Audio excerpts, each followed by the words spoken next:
Okay. So y'all made an interesting community tier list. So interesting that I feel like I couldn't evaluate it all on my own. So I brought two of my friends on, Casual Jacob and Blue Luna. Do y'all want to say hi and introduce yourselves and do a plug here at the start? Plug your channels, because you're both content creators. You create content. Hi. Hello. You can go ahead. You can go first, Jacob. Thanks. Yeah, I do stream stuff 3-ish times a week over on my channel, usually just more Fire Emblem stuff. And then just goof off with something on Sundays if I'm in the mood for it. Oh, with the hedge. Stuff like that, yes. And yes, I am Blue Luna. I make Fire Emblem videos, mainly Fire Emblem Fates related videos, with the opposite of Jacob's consistency, which is to say none. But I make when I make them, I make them. But yeah, I'm also very much into Fire Emblem. And I'm sure y'all are familiar with them too, if you watch my content, because I've collaborated with these bozos, because I'm also a bozo, and so are my viewers. Toxic YouTuber insults her viewers. This is one of the tier lists of all time. I want to talk about okay, we made two FE8 community tier lists. I think. Because we were I know I came up with the idea talking to Jacob. I can't remember whether, Jacob suggested it. Did you suggest it? Or were you just, complaining about the same thing that I was? And then I was like, well, why don't we do this? I think it kind of came from me voicing one day, how unfun sometimes talking about FE8 units can be. Because sometimes you go, oh, yeah, Garcia can do XYZ in this map if you really need someone, but then you can kind of just chime in and say, or you could have Seth do that. Yeah. And it's well, so we kind of decided. So I think then you suggested hey, what if we did a list for with and without Seth just to see what happens? Yeah, because I think that while, Seth is one of the probably the most centralizing unit in the franchise, one of the best at the very least, I do think that sometimes people get a little bit too reductive around the ranking anytime you bring up a unit who's not Seth. Or I think a lot of people make the list. I'll probably make the image that's the parody list of FE8 through the eyes of someone who hasn't played it in a couple years, and it's Seth is the top tier. Then the next tier is people who directly interact with Seth, so it's Vanessa rescues Seth, Moulder heals Seth, Tethys dances Seth, and then everyone else is down below, and then a tier below that is Amelia, because people hate Amelia, and Forde. The four tiers: Seth helps Seth, isn't Seth, Amelia. Yeah. I think that there are people who legitimately view FE8 that way, and I do think that splitting into a Seth and Sethless sort of illuminated that, because some of the tier switches between them was a little bit wild, and it's we were joking when we would chat people think FE8 becomes FE6 if you remove Seth, and it's no, FE8 is not easy because of Seth. FE8 is easy because the enemy quality is low, and also Seth. Right? Yes. Yeah. It is, I think it's something that's kind of easy for people to fall into when an easy game has an extremely powerful unit, because you see it with Seth, and you see it with, units like Riolma and Birthright, Mhm. or Titanium Path of Radiance. Yeah, Path of Radiance. Yeah, so it's an easy thing, I think, for people to fall into, because Seth is extremely powerful, but he's also extremely powerful in a game where a lot of your units are powerful compared to the enemies. Yeah. I know, I'm glad you brought up Riolma, because I think he's sort of the perfect counterexample in that he has worse availability than Seth, but I think when he's around, he does the same thing. Probably a little bit easier of just invincible kills everything. But then if you play either the Conquest Route Split hack, where he replaces Xander, or the Revelation campaign, he's still really fucking good, but those games offer resistance to what Seth is, or not Seth, what Ryoma is doing, right? So it sort of shows Lobster Seth.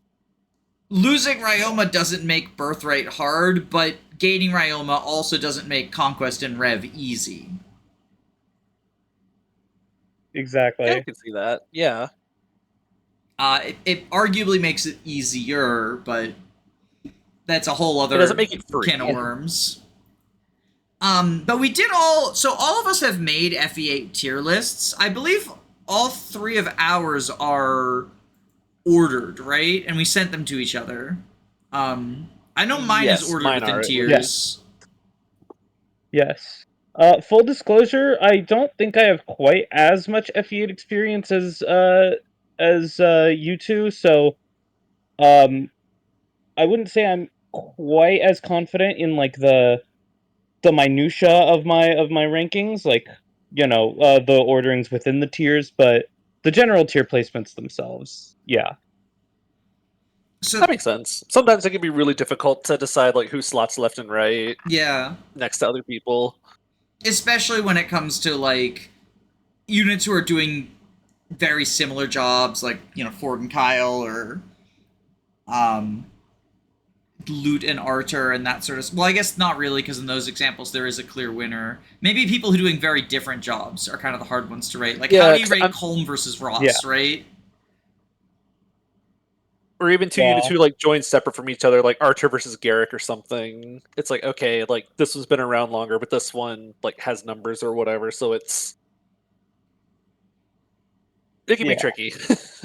One thing that I found interesting, I was commenting about this before we started recording, so I do kind of want to jump off of here, because this is an area where, Jacob, you differ from Luna, me, and the community lists.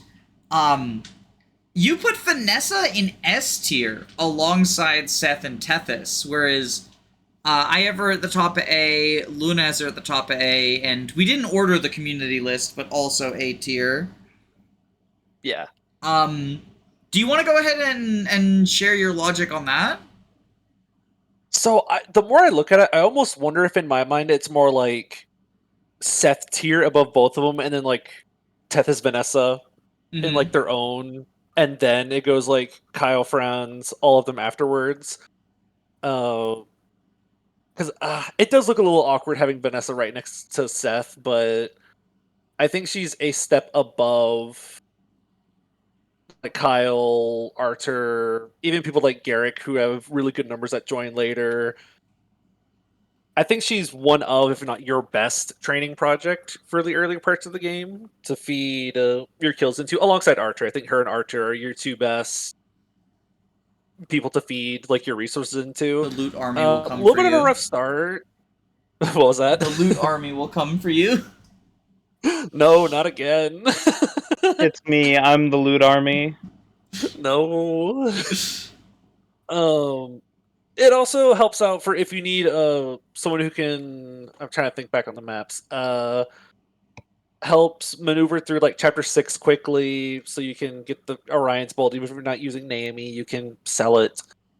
You can like fly over some rivers if you want to in chapter 7.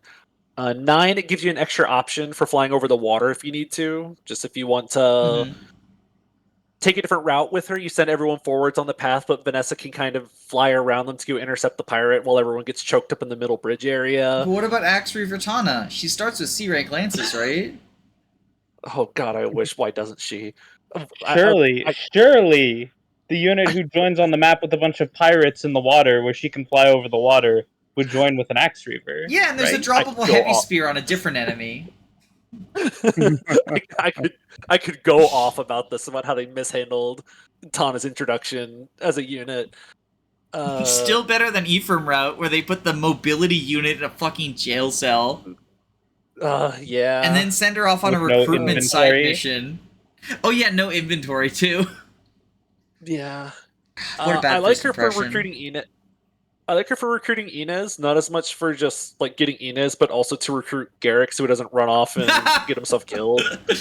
So Yeah. I So I like that, just to fly forwards and then go help out in as a squad. Doesn't really do much in the fog map.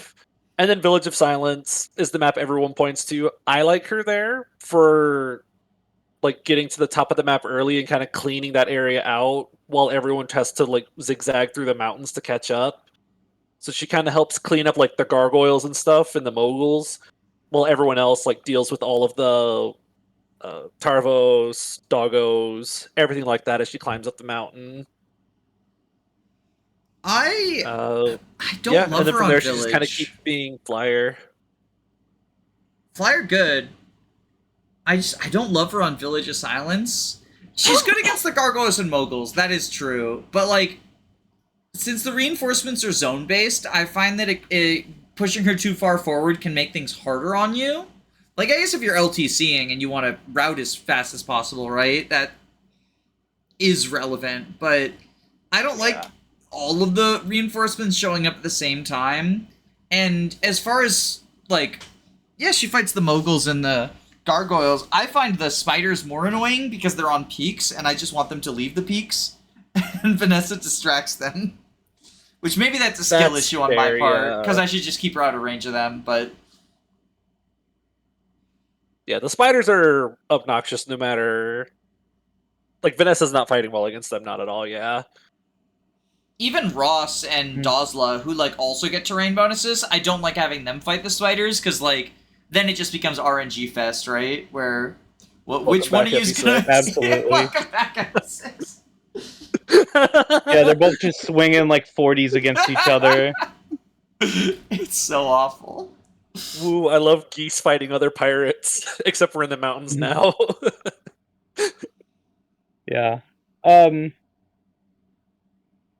think Vanessa is obviously, I do think she's like third best unit in the game. Mm-hmm. I do put her a step below Seth and Tethys just because I know a lot of people sort of have the idea that like Vanessa is like super bad or an active detriment in the early chapters, which isn't really how I see her. I think there's enough opportunities for her to get kills and train herself that like I would definitely not call her like a detriment that early on, but that is kind of what she's doing for a little while, is just self-improvement and not necessarily like I think super like doing a great job at actually contributing to the completion of the map itself, right? Yeah. I think like chapter 6 is the first map where it's really like, okay, she's gotten levels under her belt, she can like run forward and help you get the Orion's Bolt quickly, like Jacob mentioned. But the fact that she does need to sort of do that for a while before she really gets online, I think is kind of what holds her back for me. I think bottom of S is still like fairly reasonable, but that is kind of my logic for just putting her at the top of A. I'm gonna be the person who we made fun of at the start. Both of you mentioned Vanessa being the like way to get the Orion's Bolt in Chapter 6. I think Seth is the way to get the Orion's Bolt in Chapter 6. I'm sorry! I'm sorry! I think that you are Vanessa, right. So Vanessa can, like, steer around to get to the spider, but then what? Because the spider's on the mountain, so you run into the Village of Silence problem, where killing the spider is not really a problem, and there's 3 villagers, and you need to save all 3 of them, so she can't rescue them away in time before the spider kills one, because they all get one shot. So, I think the best way to get that Orion's Bolt is to kill the boss before the spider becomes a problem, and Vanessa's not killing the boss... But I can think of an 8-move unit who does. Like, I'm sorry. Yeah, for me, I hate... It's so reductive, but it really does feel like... It's not like, you know, in Chapter 9, what Vanessa does, Seth cannot replicate, right? Yeah. Chapter 6 kinda! No, for me, it's less of like Vanessa runs up and distracts the spider, and more like she helps clear the way so that Like she helps do like 7-move combat alongside Franz to help keep the road to the path to the boss open, Mm-hmm. so you can reach him quickly. It's not that she's going to like stop the spider. She's kind of like moving around, Yeah, I rescuing also people. maybe I'm misremembering. I don't remember that boss being particularly tough. Maybe I'm because He's like It's less that the boss is tough. I guess I should elaborate. For me, it's that the fog means engaging that boss on player phase is a little sketchy, and instead I like park someone in enemy phase to kill him, since you can't really initiate because of the fog, like unless you've already survived a turn with the vision. mm-hmm. I guess you can torch staff if you're like. It depends on how far ahead you're willing to like push your healers. I play that map very conservatively because I've lost Vanessa on that map in 2 Ironmans. So like that's my PTSD, right? Is I'm like I don't want to do it again. So maybe maybe this is a skill issue. And these are just all our opinions. I know a lot of people have different takes than us, so I don't want to like. I don't know. I thought discussing these things. Mm-hmm. I find these conversations fun, right? So I'm not saying anyone's wrong. Oh, same.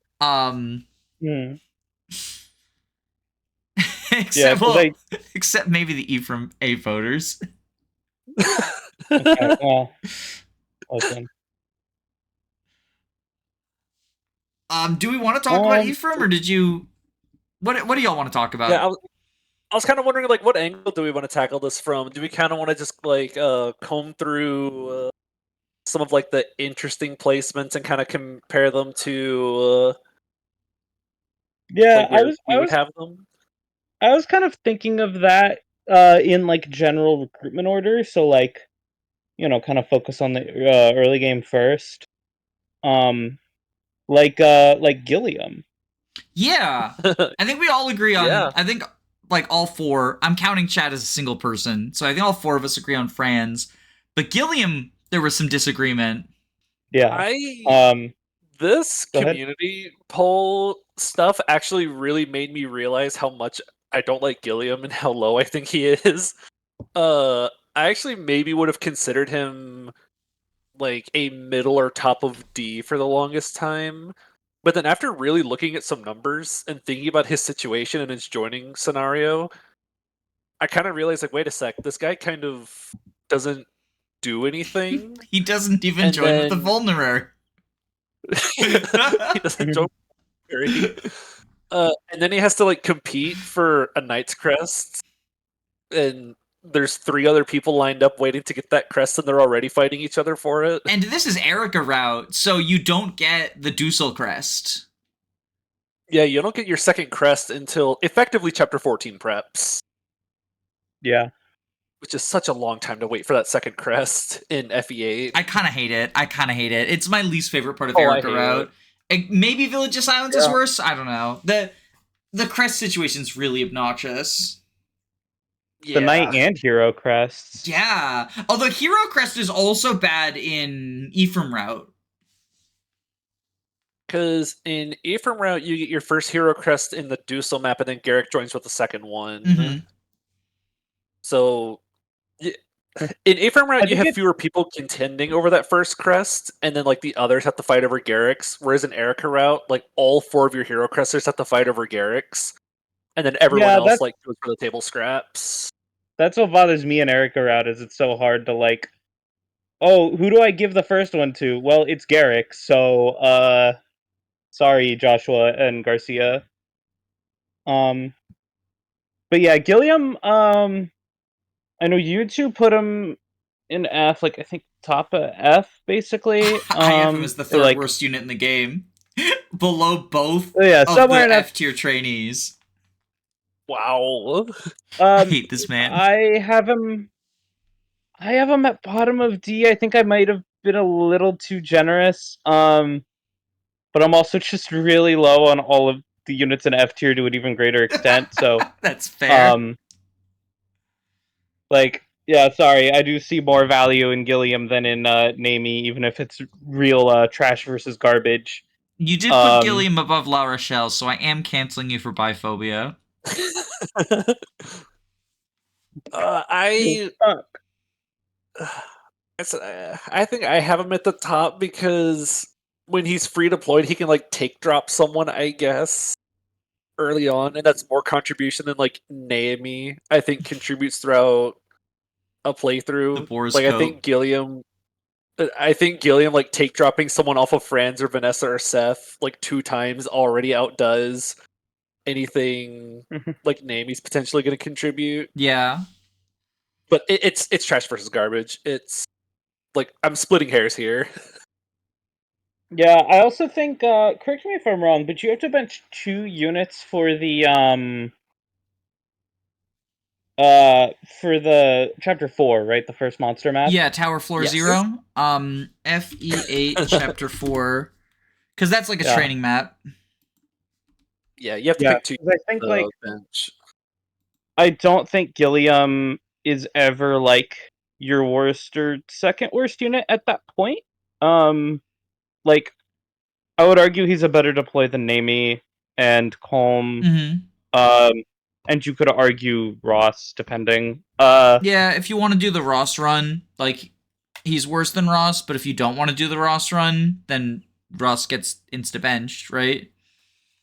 Yeah. So, like, I generally kind of consider that map, like, not literally a free deploy, obviously, for him, but, like, kind of. Mm-hmm. The least bad pick. I would agree with that, but I feel like he's not doing anything on that map, because I don't want to feed him kills. That is a tower map. No. Like, but I want he to train doesn't, Ross and Franz and Vanessa, right? Well, he doesn't double the zombies, does he? Is he not just, like... if he gets speed, he might. A lot of the zombies have 0 or 1 speed, I believe. So if Mhm. he gets a speed level across his first 2 maps, he might double like the 0 speed ones. Otherwise, he has 3 speed at base, so he can't double them unless he levels up. Which, like, you know, baiting in a couple guys to, like, deal a chunk of their health so that, like, Arthur or whoever can get a kill, like, that's a little bit of something. Yeah, it's not nothing. Counterpoint, he has too much defense to train Moulder's staff rank, so he's bad. Oh, I don't actually know if that's That's true. He probably true. takes damage on that map. There's moguls. He takes damage on that map. Yeah, Yeah. I wouldn't be shocked if he takes damage from some of the zombies because not despite being an bulky. Armor Knight, Gilliam has like 9 defense at Yeah. base. Okay, that's the big thing I think that is most necessary to touch on when it comes to him, right? Because I think people have the image of, like, well, he's bad because he's an Armor Knight, but at least he's bulky Mhm. because he's an Armor Knight. But he is not. He has 9 base defense, which against axe enemies, I believe he only takes 1 less damage than Franz with the sword equipped when they're both at base. Yes. that's actually- Yes, that is correct. Which, you know, for the unit who is supposed to be a sort of early game, you know, tanky unit, is not a good sign, And- especially when he's also going to have much worse hit rates. And those axe enemies will sometimes double him, depending on which enemy it is, because he only has 3 speed, so a 7 AS enemy doubles Gilliam, and as soon as he's getting doubled, that 1 less damage doesn't actually matter, he's taking more. Yeah, Yeah. it is possible for Chapter 2 Brigands to roll up on speed and double Gilliam, and only like 25 HP base, he can't afford to just bleed all of his HP up by getting doubled. Mm-hmm. I guess, like, so we haven't really talked, other than in broad concept, about the Sethless list, but Gilliam was the primary beneficiary of that. I think it's very undeserved. He went up an entire tier. The Seth and the 2 community lists are not ordered. I have to explain this every time, but it's not really possible to order based on the voting. Even if I went, like, by percentage of people who voted for the specific tier, that doesn't account for things like, well, what if the next highest was A instead of F or something, right? Like, so I never ordered the Yeah. community ones. So I don't know if Gilliam, like, was just barely at the top of D and now is barely in the bottom of C in some people's minds, but a whole tier jump feels significant for a unit who I don't think meaningfully changes at all based on the absence of Seth. I get that, like, we're missing the super bulky unit Seth. But Gilliam's not a replacement. Not only because he can't reach enemies, but like he can't even take punishment. I think Garcia and Franz probably take more punishment than Gilliam does in those early maps where Seth like got Thanos snapped. If anything, now there's more brigands alive that are now tearing Gilliam apart on enemy phase, and he can't out vulnerary the brigands. And you only have 2 mounted units, so rescue dropping him ahead, like, it's harder for him to actually reach combat. Yeah. Yeah. Like, Franz does have 5 less base HP, so you could argue, oh, Gilliam can take, like, 1 more hit, but again, like, far less mobile, far less accurate, which I think is something that people kind of forget or gloss over. Yeah. Well, just give him Tana's Axe Reaver. Right. Sorry. But yeah, he's going to be facing, like, high 50s to, like, low 60% hit rates against all those early axe enemies with the Iron Lance. You can, and I did see a couple people suggest this, is you could trade him Vanessa's Slim Lance for an accuracy boost, but not only is his hit rate still not great, but he's also not dealing damage. It's not great. I don't really see any winning for this guy. And with Seth gone, you're probably pumping a lot more kills into Franz to make up for it, which just makes Franz a better contender for that first Knight's Crest. Speaking of the Night Crest, I guess I should... Because I think I was by far the harshest on Gilliam, because I hate this Bozo. I should probably justify why I made him the 3rd worst unit in the game. So when it comes to the F tier units, who my F tier is Larachel, Ewan, Amelia, Gilliam, Neimi, and Marissa in that order.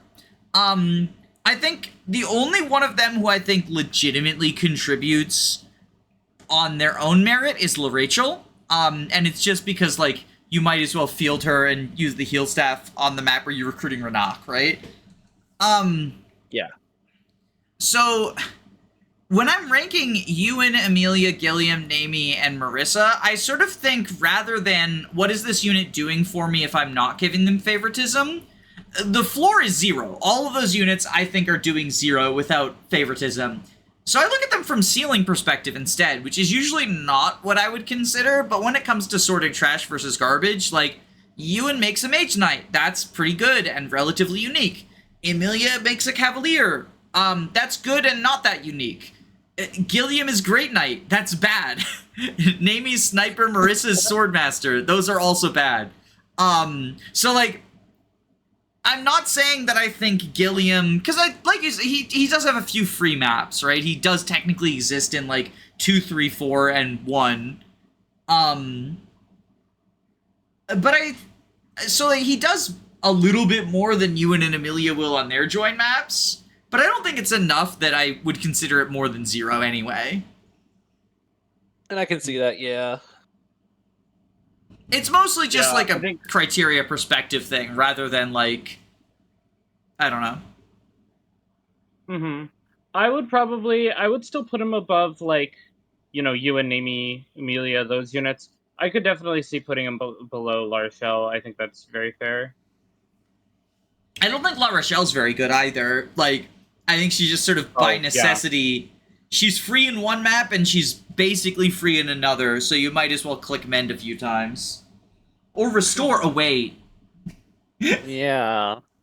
Yeah. Couldn't even have the decency to give her sea staves. Let's see. Who's the next? Oh. We got Arthur and Loot, right? Or, oh no, Neimi. Right. Oh Moulder. My god, Neimi Day was Vietnam. Oh. We can talk about Neimi. Because I know there's also... We talked about this already, but I guess we can get to Moulder in a sec, too. Oh, right! Case. And Ross! There's so many units we need to talk about. Yeah. Yep. You want to talk about the Boulder? The Boulder.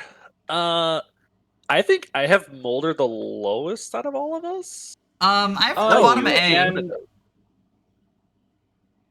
You 'Cause and I both have him like in Like- B. B-ish. At like top of B, and you have him in like the middle. I'm not as hyped on Moulder as I can see the vision in him being like the first staffer, so he kind of gets to do the staff thing. Mm-hmm. I just find it really easy to build up Archer staff rank before needing a high staff rank really matters. Mm-hmm.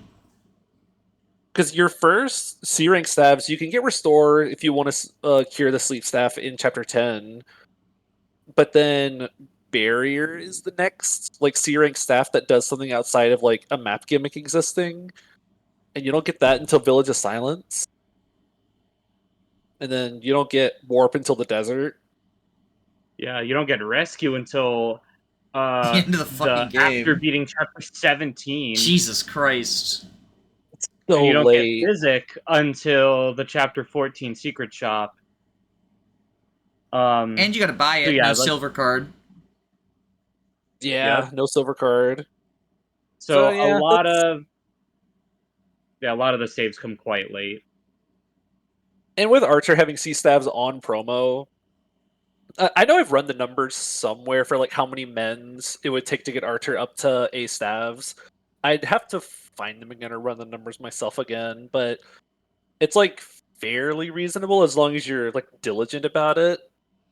You get the first guiding ring really Yeah. early as well. I think it's entirely reasonable to promote Arthur by the end of chapter 6. Yeah.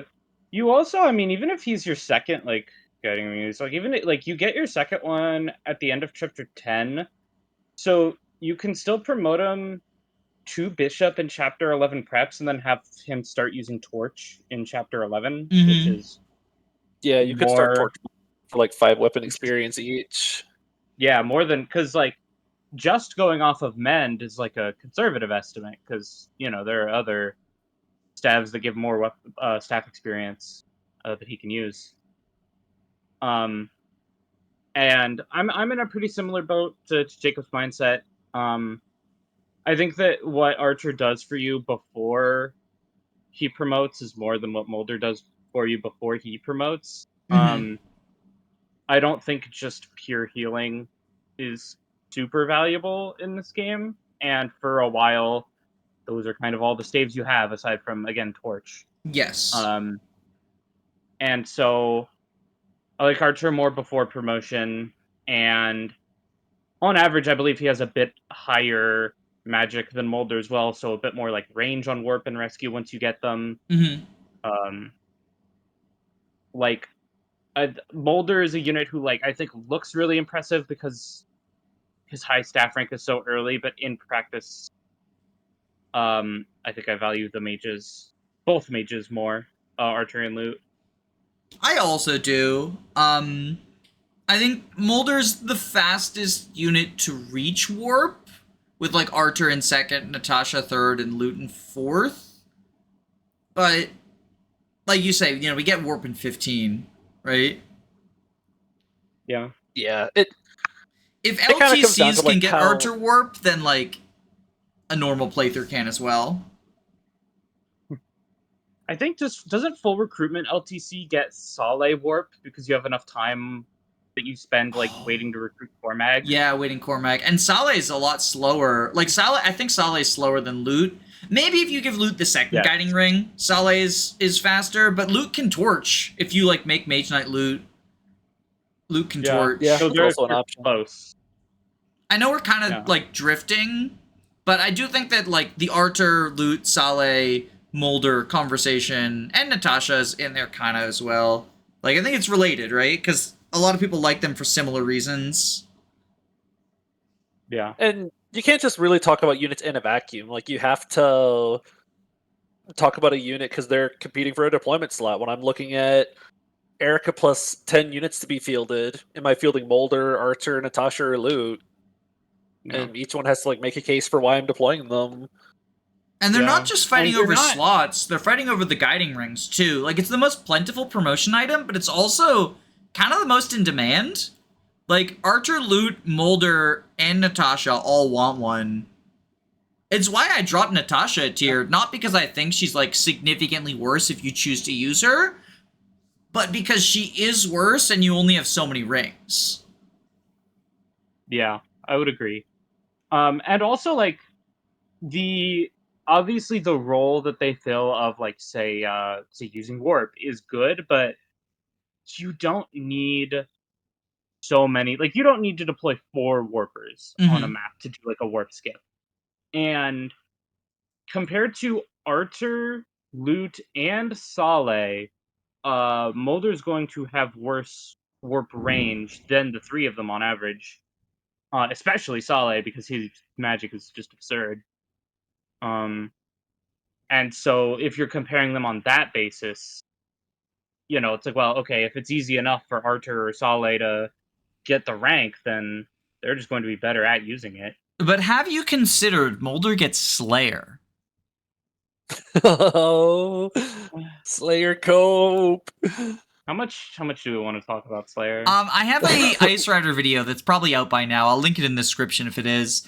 That's just a stream clip where I talk about my friend who ran the numbers on Warp, or not Warp, Slayer, and determined that it's like the most overgassed thing. Probably even more overgassed than Summons. I said it was less than Summons there, but I think it's actually more overgassed than Summons, because Summons do actually have a fucking use case. My friend who actually ran all of the numbers on Slayer, would you like to say some stuff? Oh, Yes. Yes, Say- hello, me. Hi. Hi. Hi, that's your name now. Yeah, Danny's friend, that's me. No, your full, that's your first name. Your full name is Danny's friend who ran all of the numbers on Slayer and determined that it's overgassed. Yeah, so, I mean, for one, from a purely, just the perspective of what it does for you over the course of the whole game. I'm sorry, I can't not comment on that because the mic picked it up. As soon as I said that, there was ominous, scary lightning that my microphone picked up. Like, like something out of a cartoon. I didn't insert that sound effect. We just have a storm here right now. Anyway, continue. No problem. Slayer's a scary thing, I don't blame you. Yeah, so in terms of how effective it is over the entire game, there are only 6 monster maps in the game. I think there's this weird, sort of like, group, sort of like mass hallucination or something about The Mandela effect. how common monsters. Yeah, Mandela effect of how common monsters are in the Sacred Stones. There's 6 maps over the game that have monsters, and one of them is Chapter 4, where you literally can't have Slayer. And 3 of those 5 maps where Slayer does exist and can do something in the late game, you have the legendary weapons, which is almost always just going to be doing more damage than Slayer and can be used across several of your units, as opposed to Slayer, which outside of the creature campaign is only on 3 units. And in the 2 mid-game maps, chapters 11 and 12, where Slayer is actually, you know, offering you something unique, it does legitimately help Moulder and Natasha kill things that they otherwise would not. My question is, why are we trying to fit a round object into a square hole by making your staffers combat, right? Because they're not really enemy phasing; they're quite frail. You know, I know Moulder has the reputation for being the boulder, but when you look at his stats, he is like base like 2 defense. If I And, recall like, a correctly, 20% he growth. randomized into an Armor Knight in a YouTuber's like randomizer run at some point, which is where like the meme comes from, which like it rhymes, right? Like it's funny. I don't think there's anything wrong with that, but I think that sort of like memory drift made it so that people associate, oh, vanilla Moulder is super tanky as opposed to like this particular YouTuber randomizer. Like he is bulkier than like Natasha, right? But it's sort of the, you know, bulky for a priest doesn't mean anything if he still gets 1 to 2 shot by the weak enemies in Sacred Stones. Yeah, he's getting like 2-shot by those enemies, so he's mainly going to be doing player phase combat with Slayer. But player phase is also when you use staves. So like, why am I having Moulder kill a guy on player phase when I could have him use a staff and any of my other units could kill a guy on player phase? It really feels like just trying to make a unit fit a role that they really are just not fit for. And for Archer's sake, there are a couple of enemies that Slayer does help against. For example, the dogs, the Moth Dukes. Too fast for him to double, and he does not one-shot them like without Slayer. On average. On average, yeah. However, an average archer against a lot of other monsters, it really does not matter. Like if you wanted to compare his combat with Slayer in Bishop to his combat in Sage, because Sage gives him the superior, weapon type.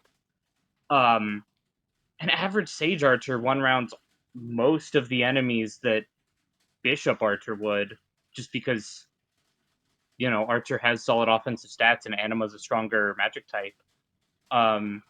There's only a couple of enemies that it actually makes a difference for, and it's really, really always really surprising to me when people act like Slayer is such a huge deal when most monsters are just not that strong to where the effective damage is actually needed to one round. I do think there is a use case Slayer has on Archer specifically that doesn't apply to the other two. And that's Purge. Because Archer will have the light rank for Purge, whereas Bishop only gives D rank light, right? Or does it give C?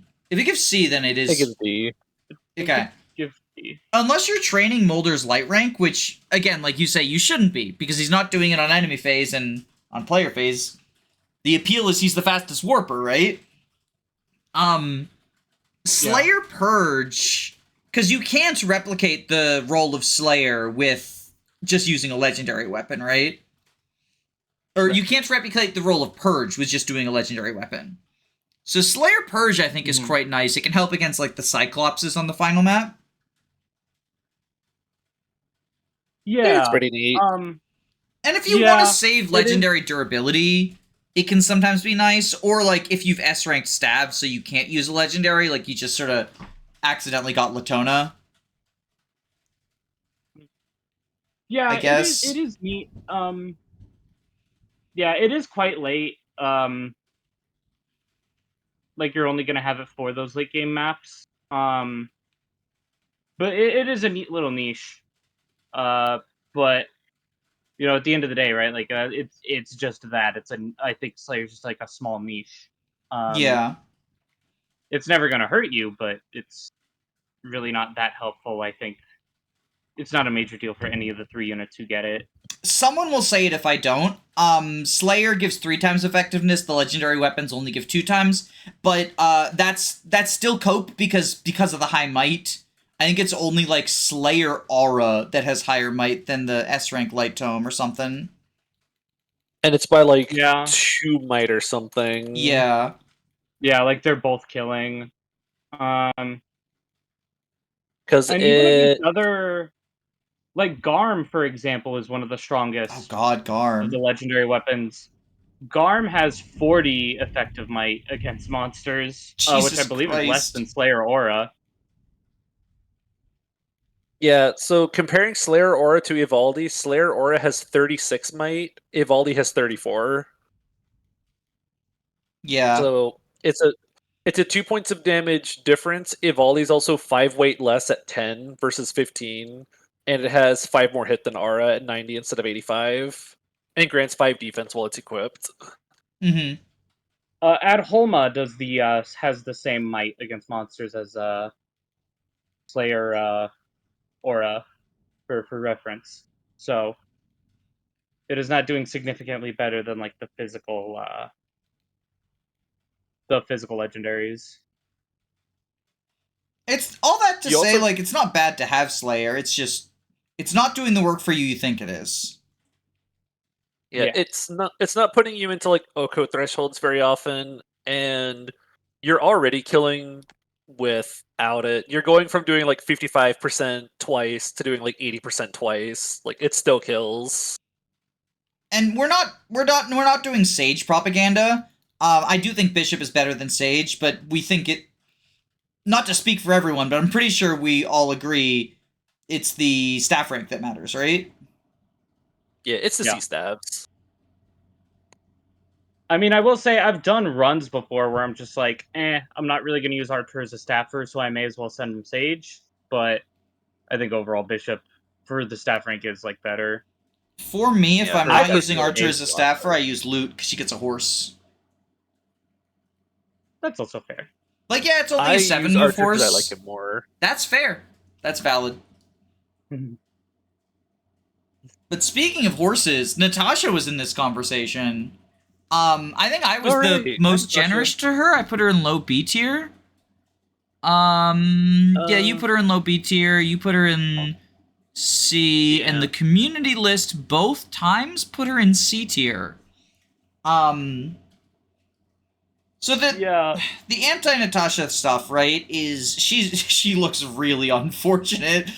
Joining after Moulder with worse stats and staff rank than him is a vibe.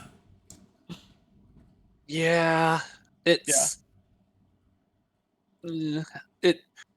it's how to say this. Luna, you go ahead while I try to put words into a sentence. Yeah, no problem. So my thing is, I don't think, again, I voted Natasha C, same as the community list, but that's also, keep in mind the context that I put Moulder in B, whereas the community list put him in A. Oh, true. So I don't think that Natasha C is, again, that's an opinion that I hold, but I think a 2-tier gap between her and Moulder is sort of the silly thing, right? Because all the negative stuff that I just said about Moulder, like, oh, he's not as good for promotion as the mages, like, that all applies to Natasha too. But I do not think that she is so significantly worse as to justify a 2-tier gap. Especially because, again, like we just discussed, I mean, her and Archer are on a fairly on a similar level when it comes to, reaching like A staves, like the time that they reach it. And like if we're gonna,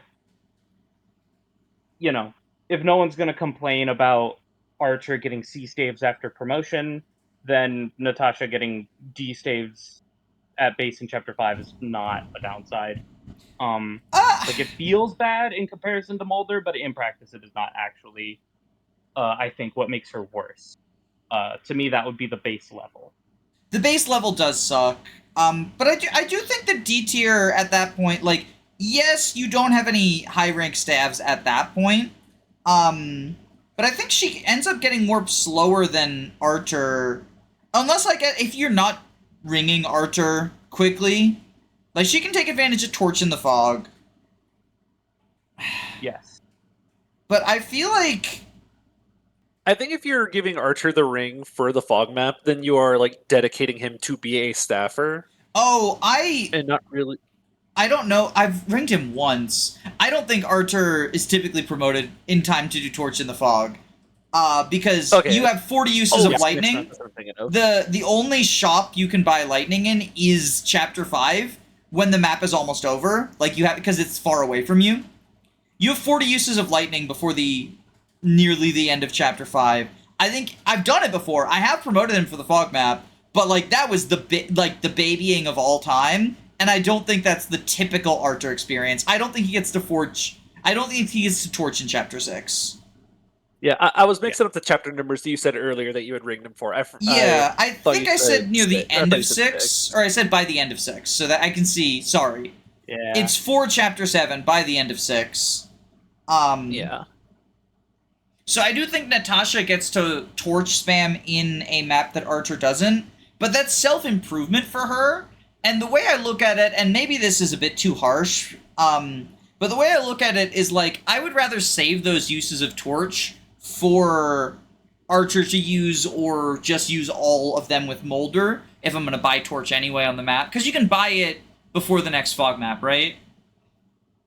Yeah, you can buy it on the world map after you complete chapter 6. So you can buy it after you beat chapter 5. It might be a bit too harsh, but I don't love torching with Natasha on that map. Or at the very least, I think of it as self-improvement in the same way that, like, Vanessa's early maps, she's mostly doing self-improvement.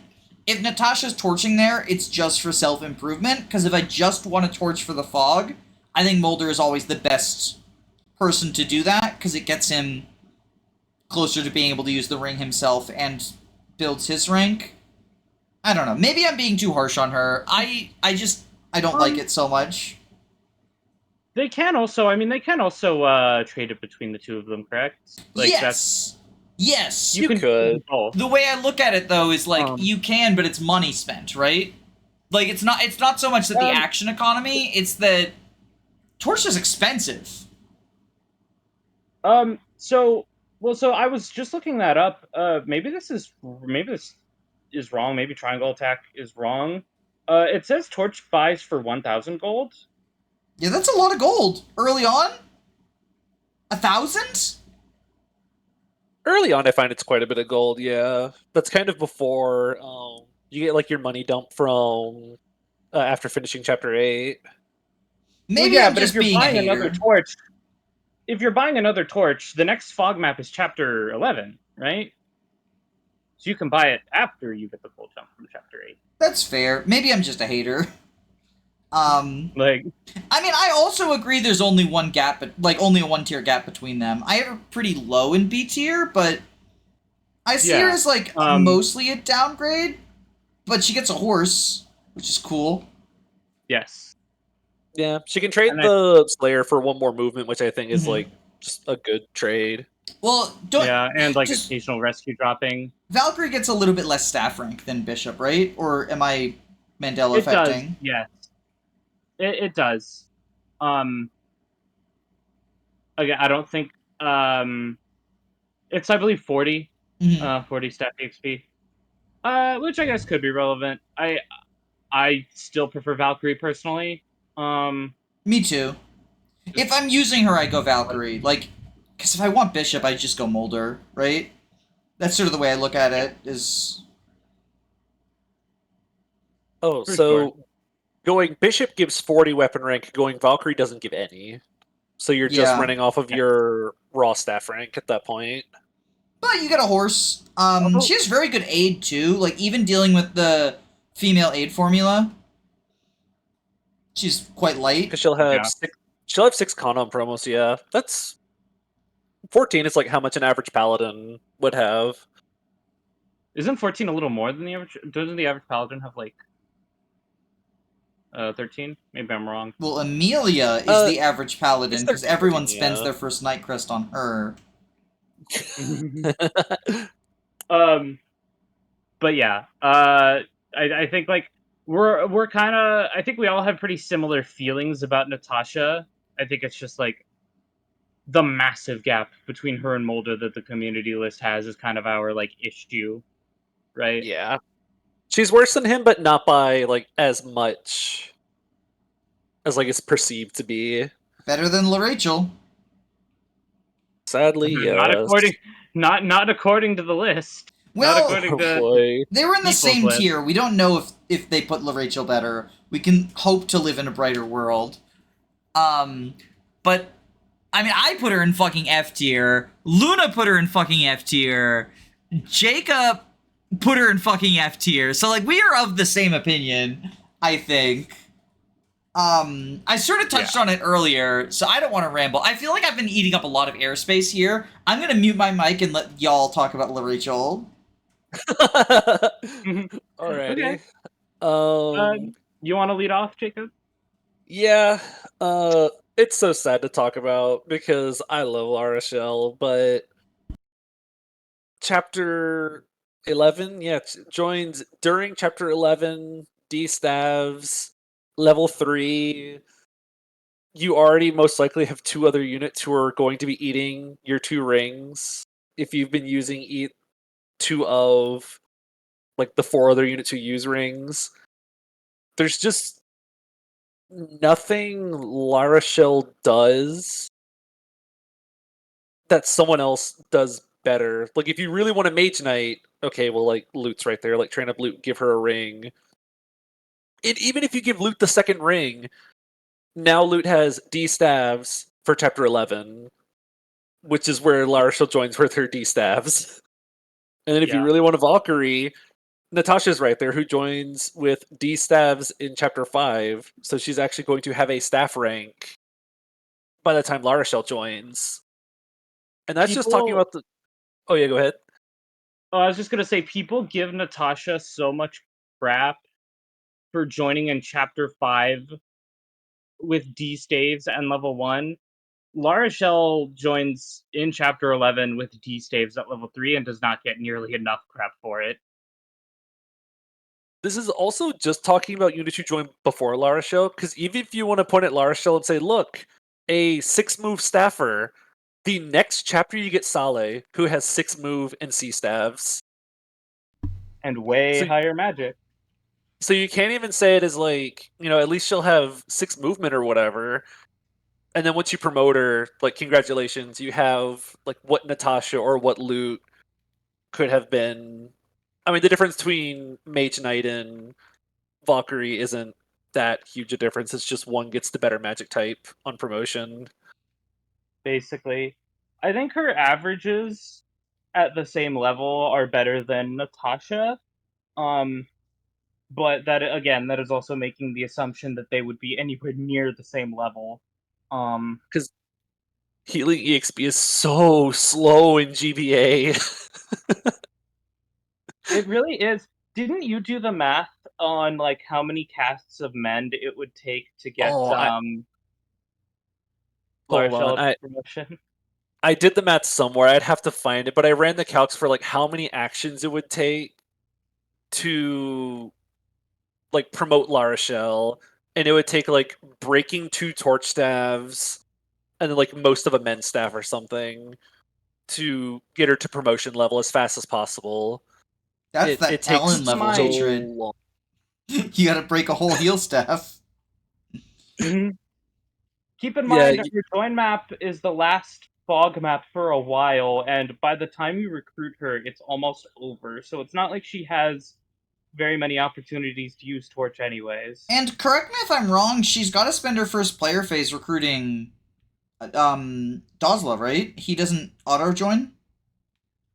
He does not. yeah, you have to talk to him. So like that's a turn, I mean, unless you're cool with him just running around as a green unit, that's a turn she's not building staff rank. Oh, here it is. Yeah. For funds, I did the math. The fastest track to a level 10 Larachel is 30 torches and all 15 barriers. So you need to buy 2 torch staves, and then have Larachel use the one in her starting inventory, break 2 more torch staves, and then have her use the entirety of the barrier staff you get next map. And that gets her to level 10. And that's basically tower grinding. Like, a lot of people... Yeah, at that point, like, we're about to go off on the same thing. Yeah, you go. Like I said, I talk too much. Yeah, stopping to torch grind like that is effectively tower grinding. You didn't go into the tower to do it, but you're like putting off the main game and putting off progression in the game very deliberately for the sake of training someone else up. That's grinding. That is grinding. Like it's, and I'm not saying that is a bad thing. I'm not saying like you shouldn't do that. I'm not saying like how dare you stop and torch grind. Like I've done it before. Mm-hmm. I torch grind Larachel. Like that's, it's a single player game. Do whatever you want, but definitely like that is a form of grinding in some ways. And grinding was, against the rules by the rules of the list, by the criteria of the list. So, like you said, it's you're not entering the tower, but you are sitting there hitting end turn just to have this unit spam a thing. It's effectively the same thing. And in contrast, if you're grinding up Natasha and Moulder's staff rank by hitting Torch in Chapter 6, that's not... I don't view that as tower grinding because you don't wait and just hit end turn, Torch, end turn, Torch. that's every turn they don't have anything better to do, so they're doing something for self-improvement, and I view that as sort of the staffer equivalent of, I'm feeding this kill to Vanessa because of self-improvement, not because she's the easiest person to get the kill.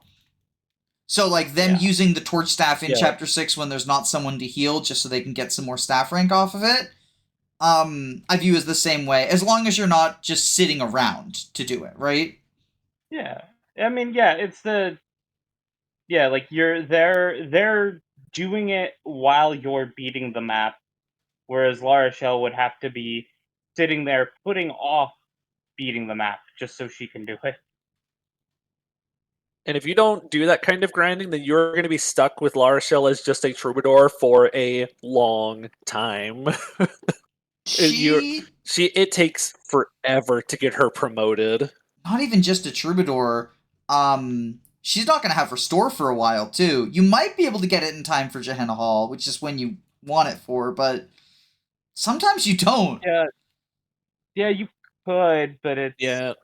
You have to do some serious mending on her, because even if she torches like once or twice, you're still gonna have to like burn like 13 turns, about 10 to 13 turns of mending just to get her to restore rank. So congratulations, you used over half a mend staff to make this unit function in some way. Beyond mend, because again, like the next Fog of War map after her join map, I want to say is the Reeve map. I don't think there's another fog map in between those. Yeah. So like she, after her join map, she's effectively just a mend button until she gets restore. Or promotes and can do like 7-move shitty light combat. Yeah, but she's not like, again, the promotion is it's so bad.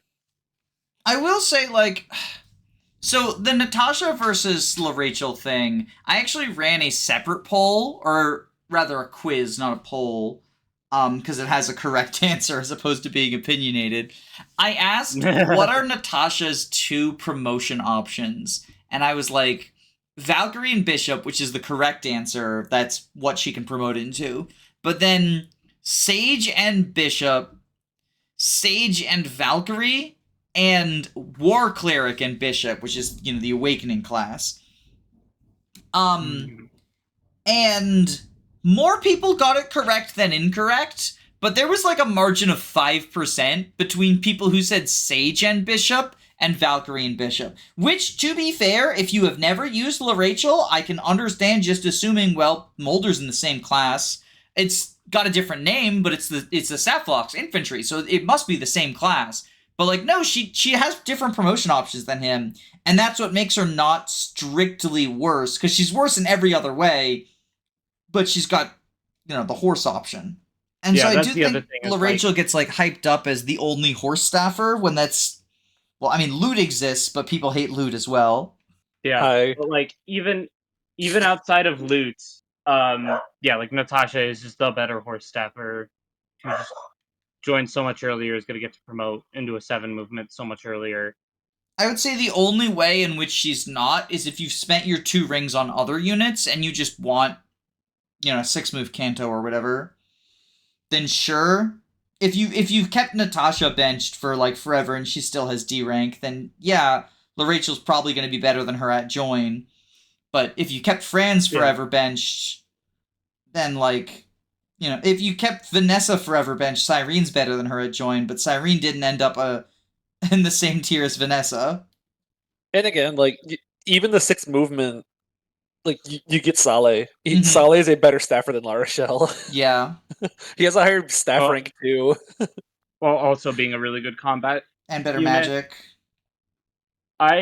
So we've been dancing around him a little bit. I think there is a very small axe-wielding elephant in the room. Should we talk about Ross? Great Knight Amelia? Tier? No. Oh. Oh god, the Ross. The Ross. No, Amelia got properly tiered. I'm still reeling over Ross. Yeah, he got B tier in the Seth Sethful list and C tier in the Sethless list, which still confuses me a little, but What are you the doing tier with difference. Ross? It's Sethless. So like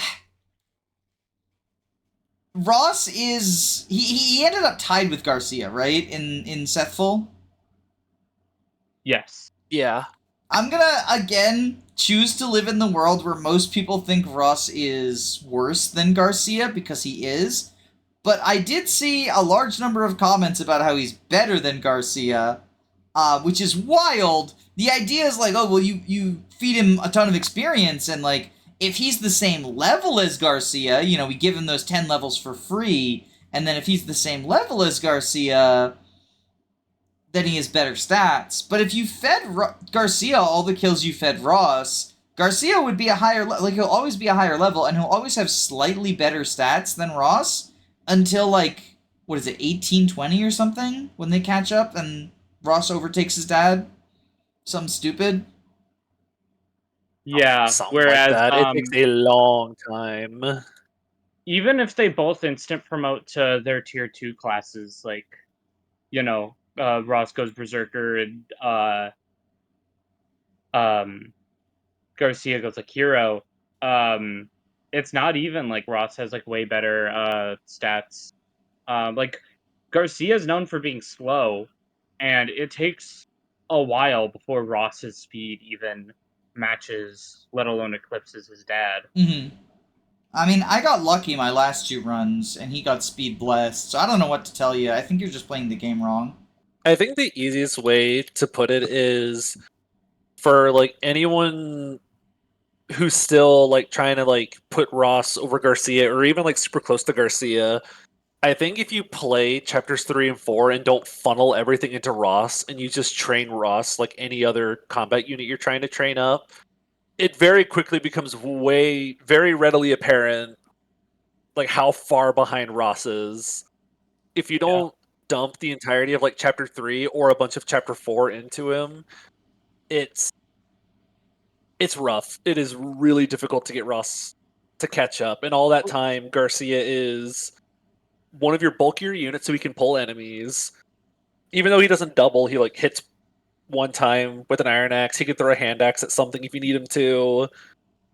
While Ross is over here just kind of doing his best to catch up to a unit who's already doing stuff. Well, and you say doesn't double. I mean, there's still a number of slow enemies that he like can one round for like very easy experience that like Ross is just not. That is like true. obviously the monsters in chapter 4, but like Ross isn't one rounding soldiers until after you get him like, you know, promoted to like pirate, armor knights, like enemy armor knights. Yeah. And I also think there is a non-zero number of people who either misremembered or just didn't know that the hatchet is not Ross's personal weapon. I was wondering when it was going to come up. Yeah, the hatchet Like propaganda. you can just give that to another unit, like, oh, I don't know, Garcia. Well, the funny thing is, I think there's also a group of people who, like, recognize it's not the PRF but treat it like it instead. I have seen multiple, like, tier lists where people will say, talking, like, during the Ross segment, you know, like, the hatchet is not technically Ross's PRF, but he uses it better than anyone, so he deserves credit for it, and the other axe units do not. Or like it makes training him easier, which is more than just putting it on Garcia, who's already doing stuff.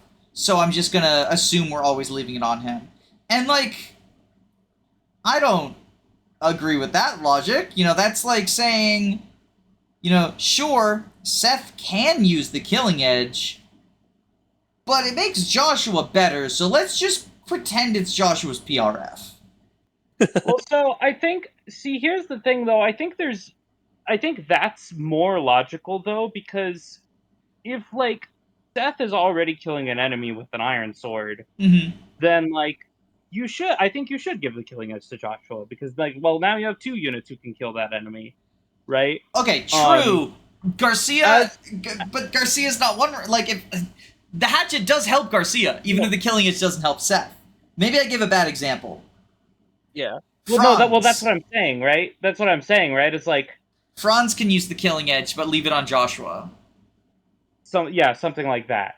Whereas, like, the hatchet does help Garcia for accuracy's sake, primarily. Yeah, he's not getting weighed down by much, is he? No, he doesn't get weighed down by hand axe. Even at base, but Garcia bulky, so it's big. No, Garcia is so much better than Ross, and I also I think a big part of why Ross gets overrated a lot is the Berserker class, because he is one of only 2 in the game, and Dazla's bases are pretty uninspiring. And so I think a lot of people, and I'm not even I know a lot of people, that's what they said, is like, well, Garcia can't become a Berserker. I think what that comes down to, and I think the 3 of us can all agree, is that there's not a ton of places where the class of Berserker is particularly special. I want to push back against There's that, not any, actually. rough terrain you really need to cross. So, I want to push back against that, but maybe not for the reasons you might think. Yeah, Chapter 9 water walking is cool. I don't love it on Village of Silence because of what I talked about with, the mountains providing spiders avoid. Yeah. I think the biggest benefit the Berserker class brings to it is you don't have to take the hero crest from Gerric. Like, if I want to use one of the Axe Fighters long-term, it's Ross, because he can take the Pirate Seal, Ocean Seal. And I think that's, I think that's a huge benefit. Yeah, Not enough to make him better than Garcia, in my opinion, but I find it really hard to understate how good it is to not be fighting with Gerric and Joshua over the Hero's Crest. Like, Joshua already doesn't get the Hero's Crest, usually, for me. So, Garcia has no chance in my runs. Yeah. Sorry, I guess...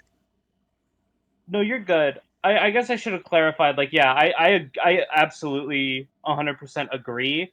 I was pushing back more so on, once you're in the class, what does the class itself do? Yeah. Right? Because I think people have the perception that the Berserker class itself is really strong or special. The crit bonus is funny, but it's it is 15 crit. I think a lot of people really overestimate how much 15 crit gives you. Even if the enemy has 0 luck. Even combining it... Oh yeah, even with Killer. Even combining with the Killer X, that's still 45 crit plus your skill minus enemy crit avoid. Those kind of even each other out sometimes. 45 to 50 crit, that's mathematically it's every other. Realistically, it's 45 to 50% of the time. Well, it's not going to be reliable ever. If it can be nice as a I have 80 hit on this guy and I double, so if I crit one of these, that's kind of like a backup in case I miss. Yeah, but reliability buffer. Yeah, it's like a little reliability buffer. But 15% it's so little. It's not enough to do super funny crit stacking builds or anything, unless you really slow down and build supports or whatever. And so the reason I like the 30 crit in Fire Emblem 7 or Fire Emblem 6 is not just because it's a higher number, but also that's a game where oftentimes you're not one rounding. Standard enemies, you will often 2 or even 3 round, and bosses, oftentimes you'll fight 10 plus rounds of combat. So the odds of you getting a crit over multiple rounds of combat against any singular enemy, especially bosses, goes up by a lot. But in Sacred Stones, you're oftentimes one rounding without a crit. So it's not if I have, let's say, let's just pretend we have 30% crit rate in both games, right? Forget the fact that it's a different number. Somehow, like, the enemy crit avoid or whatever has gotten to the point where Rutger has 30% crit against a guy and Ross has 30% crit against a guy. If Ross is, like, 2-rounding, which is generous considering FE8 enemy quality, he has 1 round of combat where a crit makes a difference. If Rutger is 3-rounding, he has 2 rounds of combat where a crit makes a difference. Already, that's a huge, like, increased chance. Assuming everything else is even, like, they're both doubling, whatever, yada yada. Then you run into things like the boss, where Rutger has, like, 10 different rounds of combat with 2 30% chances to crit. Whereas, like, even the bulkiest bosses, like Lyon, how many rounds of combat is Ross doing against Lyon? 3? Yeah, and to add on to that, if Ross isn't killing an enemy, it's most likely because, again, he's slow, he's not doubling. Mm-hmm. In which case, like, okay, he could crit and run around, or I could use a unit who doubles, and the unit who doubles that enemy will not need a crit. Counterpoint, in my draft Iron Man, my Ross crit 5 bosses in a row, and he would have died if he failed any of those crits. And it was an Iron Man, so I didn't have the option to reset. So this proves the crit bonus is actually good? Question mark? Because it worked out in my run. There's video evidence on YouTube. You can see it. So it's objective now. I think I'd be more generous to Ross if I made the list nowadays, purely because of the Ocean Seal. I think that's a really big deal. I think he's still worse than Garcia. Oh, right! I was gonna say this about Garcia, and I didn't want to interrupt you, and then I forgot. So both of y'all were talking about how, like, Garcia doesn't double, but that's not as big a deal because, like, Ross doesn't double either. I think Garcia not doubling can sometimes be a bit of an upside, especially if you're not using him long-term, because FE8 doesn't have a Jagan because Seth doubles and kills everything. So if you want to feed Franz or Vanessa kills, you do, like, the Erica backpack thing to cut Seth's speed in half. But Garcia can do the Erica backpack thing without an Erica backpack. Like, Garcia can just come 3 or 4 points shy of killing an enemy, so Vanessa gets lunch.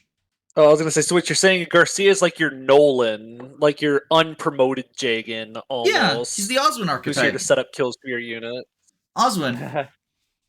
Yeah, I have often heard before people calling Garcia, like, the true Jagan of FE8 because he actually sets up kills, and it is true. I don't think any of us made a Sethless list because, in my opinion, most stuff doesn't actually change without Seth, except for, like, Vanessa and Franz go up mostly because there's an empty tier above them, right? The one unit I think gets significantly better in a Sethless environment is Garcia. Because he becomes actually the Jagan. He becomes the actual Nolan archetype. You made me say the words. His combat, like, both in terms of, isn't he bulkier than Gilliam? Like, generally? Yeah, so he has I haven't even checked the numbers on that, but I'm gonna say yes. He has 3 more HP at base, and I think, like, 2 less defense, but also 4 more speed. He's got weapon triangle neutrality, so it's actually only 1 less defense. Yeah, and weapon triangle neutrality against the axe users. And, weapon triangle in this game is, like, 15 hit, right? 15 hit no void? I want to say yes, but I don't have it memorized. In which case, he's also more accurate than Gilliam against, those axe enemies. Because, the weapon has 10 less hit, but then it becomes 5. Triangle. So, yeah, he's just better at the tanking job than Gilliam. Like, better damage, effectively better bulk, better hit, better mobility, better. Better looking? Wait, who said that? No, you're right, though. Yeah, He makes this is true. He's also got the side profile thing going on. He's one of those characters that likes to look sideways in his portrait, and I think that's epic. Do you like sideways looking better, or do you like stares into your soul like Lex HD? Lex. I am a fan of some front-facing Lex, I have to say. So ROM hack I I was love my side playing, there's a profiles. character named David. There's a boss named David who's just like a generic looking guy staring forward, and like the combination of his name being David and just like staring into your soul fucking sent me. That's kind of all I gotta say about Garcia though. And the Ross in the room. Yeah, I think Yeah. I'm Garcia's biggest fan, but even I can't justify putting him higher than just kind of like a filler unit until Josh or your other better combat units show up. Should we talk about Mhm. Josh and Gerric? Like, we talked about the Guiding Ring characters together, and I do think that, like, we kind of... I mentioned the Hero Crest situation helping Ross and hurting Garcia. Do we want to, like, just expand upon that and, like, the Gerric of it all? I know we're no longer really going in order, Yeah. but... It's What was our The Hero rankings? Crest Okay, situation comparing is our getting out of rankings to each control. other. Okay. If I would be more generous to Ross because I made this tier list like a year and a half ago, I would be a lot more generous to Gerric than I was. I currently have him bottom of B, below Natasha, and I think that is I think that's too harsh. I had just watched I would the Tegan video, very, very good video, but one of the points it raised is like you're always kind of chasing that dragon of the Gerric from your first run, and how he's pretty replaceable. And I think I sort of internalized it too well. I think everything that Eat Your Green said was correct. I'll link it below if you want to see the video. But I think I just sort of like, I did the dumb person watches a YouTube video, internalizes the view way too hard moment. And I was like, damn, Gerric sucks. Like, infantry, not as good, replaceable. I think Gerric should always get the first hero crest, and I think early promoting him is just like send him hero. I don't think you go ranger. I think the ranger stuff, it was big. It used to be big, but I don't like it anymore. Nah, Yeah. I don't think Ranger's worth it. One more move is not worth losing hand axes. I think like it sounds like a cool trade-off, but I think ultimately Hero is just better, especially when like he does not okay, this is like petty of me, but can I go on like a slight can I do a slight tangent for a moment about the Gerric promotion thing? Yeah. No, Well, it's just I'm because here for it. No, again, I don't even remember who this person is, so I can't name names even was if I me. wanted to. I don't. I don't know what it is, but It was not me. you. I created the It discourse. was not you. I had gotten into an argument with someone about the Gerric promotion thing where they were like, actually, Hero Gerric is bad because he doesn't have the con to use axes without being weighed down. Lamau what? And yeah, do you want to know which axes weigh Hero Gerric down? Garm, right? Like exclusively Garm? No, Garm does not weigh him down. Dude, any? It's just The Devil Axe, isn't it? It's the Devil Axe. Oh, well, how's he gonna reach Garm without using Devil Axe for rank reasons? Like, that's pretty silly. That's pretty silly of you to think that doesn't matter. I think it does. Gerric is huge. Yeah, and that's the other reason Ranger kind of sucks is who's he rescuing? What's his aid as a hero? Or not hero? Ranger. Ranger sucks because who's he rescuing? Like, what's the horse utility? No, hold on. If I remember correctly, it's actually not bad. Let me check. Oh, does he just gain a lot less con? Is some of his con gained from promo? Yes. Okay. Wait. Oh, so shit, that's right. Yeah, he has 13 build before promo, and he doesn't get any on Ranger promo. So he only has 2 more con than most paladins, and 1 more con than Kyle. 12 aid? That's actually pretty good. Okay, never mind. Yeah. It's like 1 less than Forde. He gets 2 build on hero, which is where like the idea of like Gerric being like so difficult to rescue because he's so bulky or so big comes from. Like 15 build is a lot. That's very difficult to rescue. Does anyone even do it after promotion?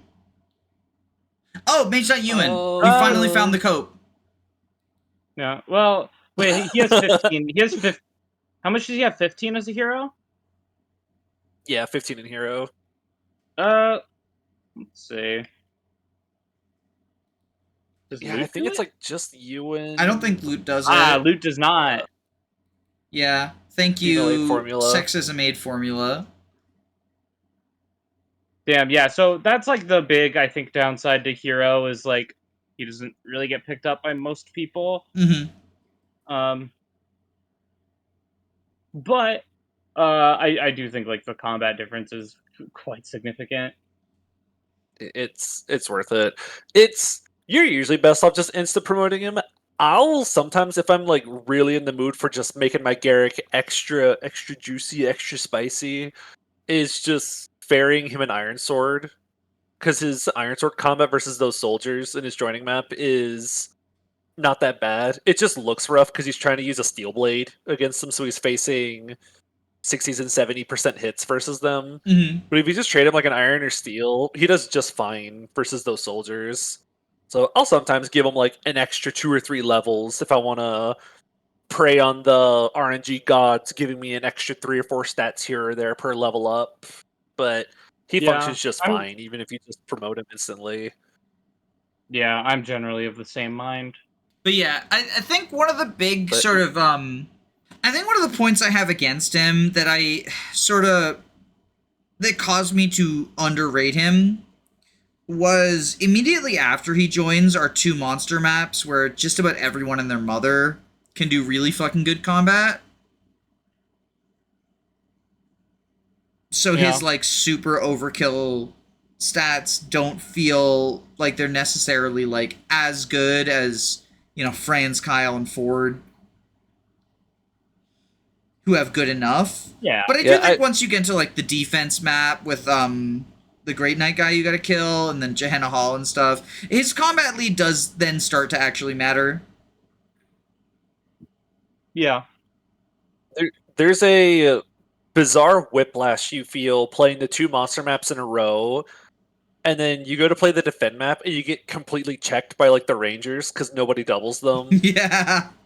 And Yeah, suddenly, you're like, and then oh, suddenly wait. you go, wait a sec, like, like these guys actually have stats.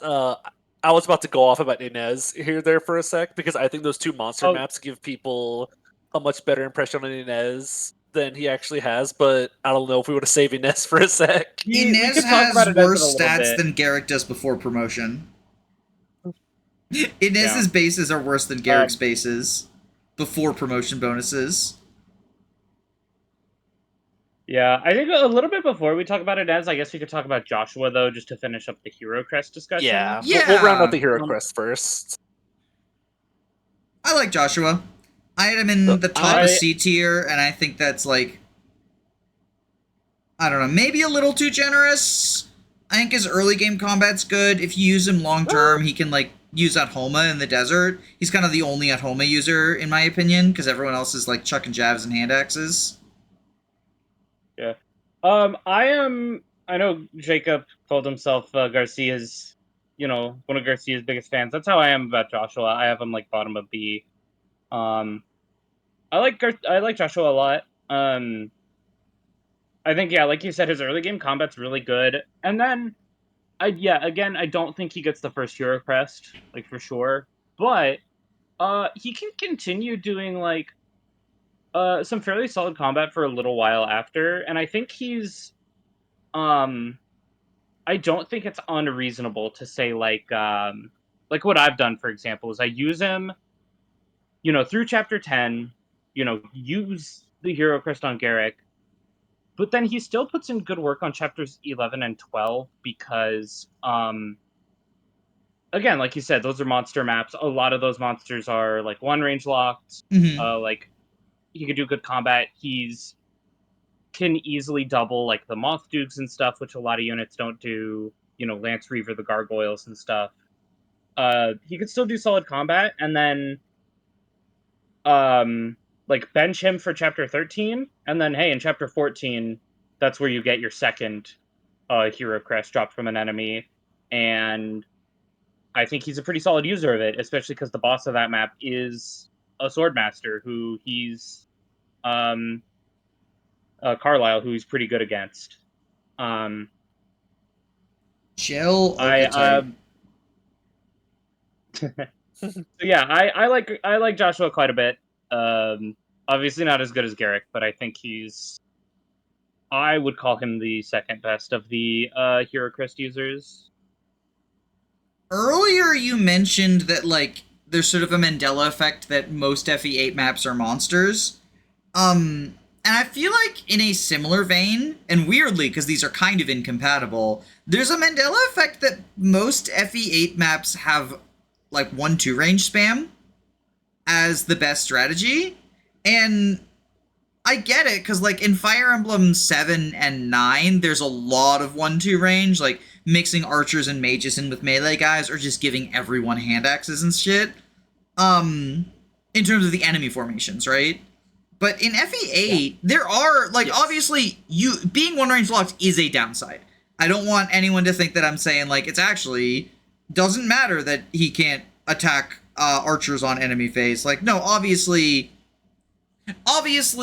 not being able to counter archers, not being able to counter the occasional tomahawk cyclops or whatever does matter. But it's not, like, I'll talk about, like, Joshua's combat, like, oh, you know, he can handle this group good and this good group. It's not just scattered groups of enemies. There's large numbers of, like, this enemy formation just has no 2 range. This enemy formation just has no 2 range moments. And in enemy formations that have no 2 range, being sword locked is still a downside because you have less might than axes, but it's like 2 less might, right? Yeah, Joshua has good bases. It's not a whole lot. Like, Joshua just has good stats also. Like, for weaker units, the lower might of swords is, like, a really bad thing. Joshua just kind of kills things. Yeah. Without much trouble. Jacob was just talking about Iron Sword Gerric against the soldiers, right? Joshua can do a similar thing against one-range enemies. And also, he's not even, like, super frail. Like, he's not bulky per se. Mm-hmm. But I think he's only, like, a bit behind Franz overall in terms of physical bulk.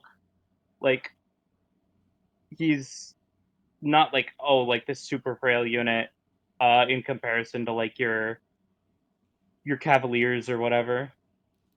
How much 1-2 range is there on Ephraim route? Like, offhand. Is that, like, an Ephraim route thing? I know, like, there's a lot more moguls on Ghost Ship than there are in the Larachel map. But Ephraim route has that stupid hallway in Chapter 9. Oh, right. Where you get pelted with arrows and stuff. I fucking hate that. I hate that map so much. Moguls that... Oh, I hate that map so much. I think that's my least favorite map in the game. There's more moguls in the pirate ship. There's some 1-2 range in the Dussel map, but not a whole lot. There's, like, a miscellaneous hand axe here and there. I'm pretty sure landing at Tyzel has more 2-range enemies than Village of Silence. If I remember correctly, there's more like there's some hand axe pirates and fighters. There's some archery reinforcements on the right. There's a lot of dark mages and mages. Yeah, dark mages. Yeah, there's definitely quite a bit of 2 range in landing in Tyzel. Yeah, I definitely think there is more. There's some bizarre, like, scattered 2 range here and there throughout Ephraim route that I think does kind of maybe bug me about him a little bit, but he's still kind of epic. Well, in Ephraim route, he also, like, you could actually justify giving him the first Knight's Crest. Or the Hero Crest, I mean. Also, I pulled up, like, Joshua's base. I always forget just how good Joshua's stats are compared to all of your other guys at that point. Yeah.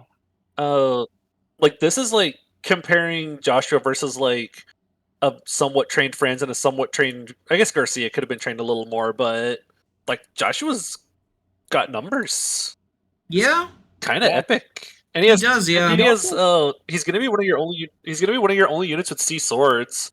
So unlike the hatchet basically being Ross's PRF, the killing edge is kind of just in Joshua's hands. Because, like, who else can use it or even wants it? For a little bit, yeah.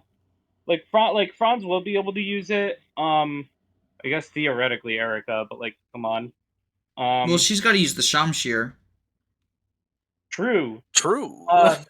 Also, small thing to note, promotion bonuses in this game are generally not high, and his Swordmaster promotion bonuses are not, like, high overall, but they do give him stats that he appreciates. He gets 5 HP, 2 strength, 2 defense. So, like, you know, the strength and the bulk boost, like, it gives him exactly what he wants. He's like the only person who benefits from the fact that Fire Emblem 7 and 8's promotion bonuses focus on stats that the class is traditionally not good at. Swordmaster gets strength and bulk and 0 points of speed. Armor Knight gets General gets 3 speed or something. Like it's really silly. I don't know why. Yeah. Mage gets bulk.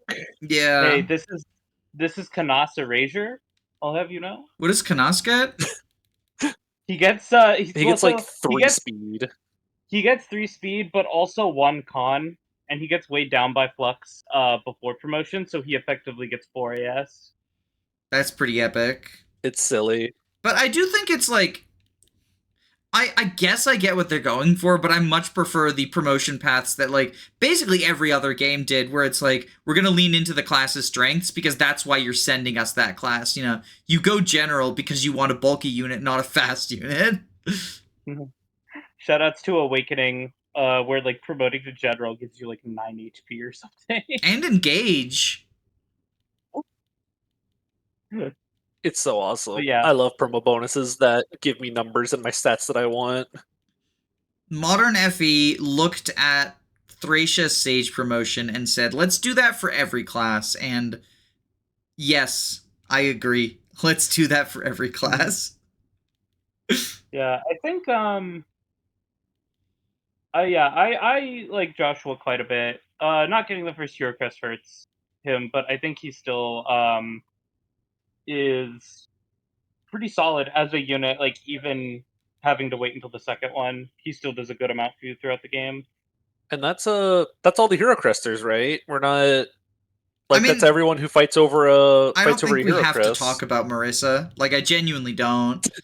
We don't need to. Because this is more No. like, this isn't like us making a tier list for people who don't know anything about the game. You know, we're sort of comparing to the community one, right? And sort of how we feel. If anything, I probably should have been harsher on Joshua, because the community, I was looking, the community rated him higher than me. They put him on B. They put him and Garcia on B. Although I do think it's kind of weird that neither of those units moved up when moving to Seth list, because to my mind, they're kind of the only two who noticeably get better. Like, I moved Franz and Vanessa up in Seth list, but that's just because S tier becomes empty. But I think Garcia and Joshua get, like, a lot better when you don't have the, well, sure, Joshua could kill this unit, but why not Seth argument hanging over everything. And there's kind of like a power vacuum for like a unit who you can kind of better rely on as well, while you're still waiting for Vanessa and Franz to take off. Which is why it's Neimi's time to shine. We skipped over her. Woo, You thought we were Neimi. safe. You thought we were safe from the Neimi discourse. Oh boy. So, Shoutouts to all of the Neimi- comments that said, like, Neimi has an amazingly high strength growth. It's like 5% more than Erica's. Are we gassing up Erica too? Yeah, 5 base, 45% growth. I can only assume that's just like people getting strength plus Neimi's and just assuming she has a good growth, because I can't think of any other explanation. I mean, I think it might be like if you sort characters by strength growth, she's near the top of the list. But it's one of those, I don't necessarily think that's true. Is that true? Okay, I thought, I'm trying to figure out like how people came to that conclusion and giving the benefit of the doubt, because I do think that there's some, like, there will be some games where GBA is an era where like a lot of growths hover between 30 and 60%, right? So 45 is not terrible. Yeah, it's not. Yeah, I mean, Neimi's growths are like fine. They're like pretty solid. Like, the offensive growths are not bad. It's everything else that's the problem. But she gets a promotion item for basically free. the humble vendor. But Jacob, gold doesn't matter in Fire Emblem 8.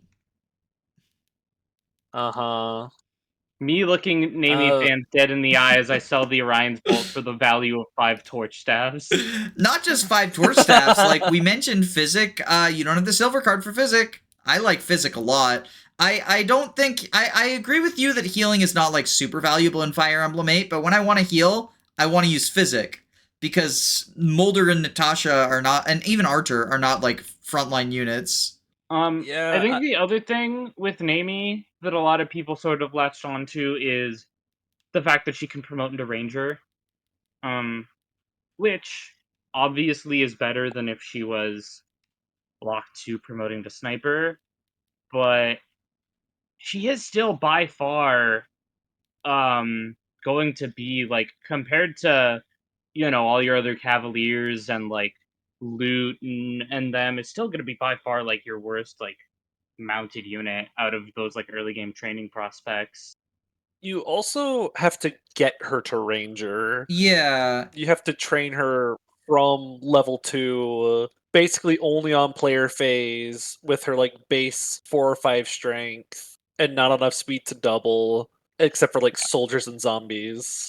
I think my copy of Fire Emblem 8 might be glitched, because my Neimi can't use the Orion's Bolt, because she's level 3 on the final map.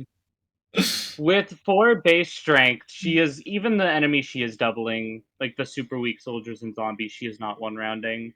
Yeah, she needs so much help to get going. Similar to Joshua, like, she can enemy phase pretty, like, one-range stuff, right? I guess, if you promote her. I just don't promote her. So, yes, the problem is also, though, like, she's, like, noticeably less bulky, because she just has, like, worse base, worse bulk at base and worse HP and defense growths. So, like, sure, she can do it, but it's only after promotion, and it's less of it. Let's see. As a 10-1 Ranger, she only has 24 HP and 7 defense. What the fuck? That's like less bulk than like a base Garcia. Yep. Actually, what does that look like compared to? Let me compare that to Archer. Oh, I swear to God, if Archer's bulkier, I'm gonna laugh so hard. You said, like with training, how much HP and defense? 10-1 Ranger, 24 HP and 7 defense. Archer 10-1 Bishop, 26 HP, 6 defense. It's not strictly so one less point of but... defense, but like a little bit more HP, and also a lot more res. It kind of like evens itself out almost. Like, I think they have the same bulk threshold at the very least. Like, they're gonna stand up to the same enemies. Yeah. Yeah. But also, then if any magical enemies are mixed in, like Archer's bulkier. Yeah. And like Archer's not known for being bulky. And he has 1-2 range, which is still important. Like I said with Joshua, it's still a downside. It's just not as big one. Neimi just needs so much help. I guess the only other thing she has that people brought up is her. She has the Lilina special that fire light support with Colm. Okay, but Lilina is supporting a unit you always deploy. Neimi is supporting a unit you deploy on like 3 maps, because those are the ones with stealables. Well, yes. The other difference. I was actually just looking up turns for that. The other difference is that Lilina is a good unit. Yes. But yeah, it bolsters someone you might be using anyway because she hits hard. Whereas Neimi like hits like a wet noodle and then she hits like a slightly drier noodle. Like it's a damp noodle now instead of a wet noodle. Yeah. With Colm's help. The free Colm support is giving a point of attack and then 5 hit crit and 2 avoid, which the 2 avoid doesn't exist. And the 5 crit, like you can pretend exist, I guess. Yo, she's a third of the way to Ross's promo bonus. True. And then you have to wait 27 more turns to like get it even higher. And like you said, this means you're also using a deployment slot on Colm. Like this support only helps her if you're giving up a slot to also use Colm, which you are is a pretty big ask to give up. What was that? Yeah, I mean you are occasionally, right? Like there's the stealable energy ring in chapter 7. He's got fog vision for chapter 6. Like, you are sometimes, but definitely not like a lot of the time. Dear Neimi Yeah, fans, I know you love her free support with Colm, but have you considered Larachel has a free A support with Erica because I spent 255 turns grinding Torch Rank? True. True. Listen, the I Erica love using RSL double light support goes crazy, okay? How much crit do you get from that? Can she be a Ross archetype? Yeah, she gets 15. It's 3 Yo! attack, Yes, 3 actually. defense, 15 hit, 15 crit. The secret GBA War Mage crit bonus. It's beautiful. No, I'm mad Valkyrie doesn't have a crit bonus. It just should, just because. I mean, Bishop in the Hag and White gets They say crit bonus, so. so maybe play that game. Who's next on the chopping block? Well, I mean, so Neimi is like bow locked sometimes. Should we talk about bow locked always? Because we hinted at Inez, right? Yeah, I forgot that y'all wanted to talk about I think him. it's time. I think it's time we address the Inez in the room. Rip the band-aid off. He sucks. I want to say he got B in the community list. No, that was Sethless, because oh boy, okay, this was the biggest, like, why the fuck do people think this unit gets so much better in Sethless? This was where I realized people think Fire Emblem 8 is only easy because of Seth and not because of everything else about the game. According to what you sent of the community list, he got B in both. Wait, what? No, oh Yeah, my god. That's what I'm looking at. No, you're right. He got You're B right. even with Seth. This guy has worse stats than unpromoted Gerric. Sure, unpromoted Gerric has really, really good stats, but also, most units are not locked to 2 range. So if I had to, like, picture why people have such a high viewing of Inez, he starts with just the silver bow, and if you don't recruit him early, you get to watch him like one round these soldiers while he's a green unit. Damn, and killing like, FE8 soldiers, that's like the highest benchmark ever. Yeah. I don't use Franz, by the way. He's killing things. And then he can use the ballista to like fight the Pegasus reinforcements show up in the bottom left, and it's like, whoa, like that's something he can do. He can fight the Pegasus Knights before they even approach you. Then you do 2 monster maps in a row where stats on his level is enough to kill things, he looks really impressive. But then, like, wouldn't that make him look less impressive? Because on the monster maps, everyone kills stuff, right? Like, I'm sorry, if Inez is one-rounding, but also unpromoted Forde is one-rounding, I'm not impressed by Inez. Like, if anything, I would think the maps being so much easier right after he joins makes him look even worse, because it's like, why the fuck would I bother with this piece of shit when I can just use Cav number 5 and Joshua? I'm trying to... And whomever, right? Like... Well, I think it's because also there's a couple of, like, you know, the gargoyles, right? Like, people will be intimidated by, like, the death goyles and stuff, and he can, one-shot them, and, like, especially the ones that fly in on you in Village of Silence. And then right after that, because I saw a couple comments as well, like, oh, you know, well, on Erica route, there's a lot of ballista utility. A lot of means 2 maps, by the way. What and ballista I don't think utility? The fucking Great Knight map? Let's deal 5 damage to the boss? Woo! This is my fucking like, Joker moment. Yeah, like, he... Sorry, go ahead, Another thing I see people go off of is, like, he has the A bows at base, and it's like, oh, well, who else is using bows? Like, the silver bow is basically his BRF. And it's like, okay, that, like, sounds kind of hype, but this isn't, like, Klein, where, yes, he's gonna be your only guy with, like, A bows for a while, but you also use that silver bow versus things. Klein is not the only guy with A bows, signed a lot. True. real and true. That was a joke. The problem That was of, a like- joke. It's the same problem of it's like the Kana thing all over again, where it's like, well, nobody else is using this weapon, so he could use it. It's like, well, yeah, but the reason nobody else is using it is because it's bad. Like, that is not the You know who else can flex that you think it is. You know who else? You know who else can use the silver bow? Creature campaign Inez's dad. The vendor. That too. True. I can sell it. Yo, poor Neimi. She gets her personal weapon, the vendor.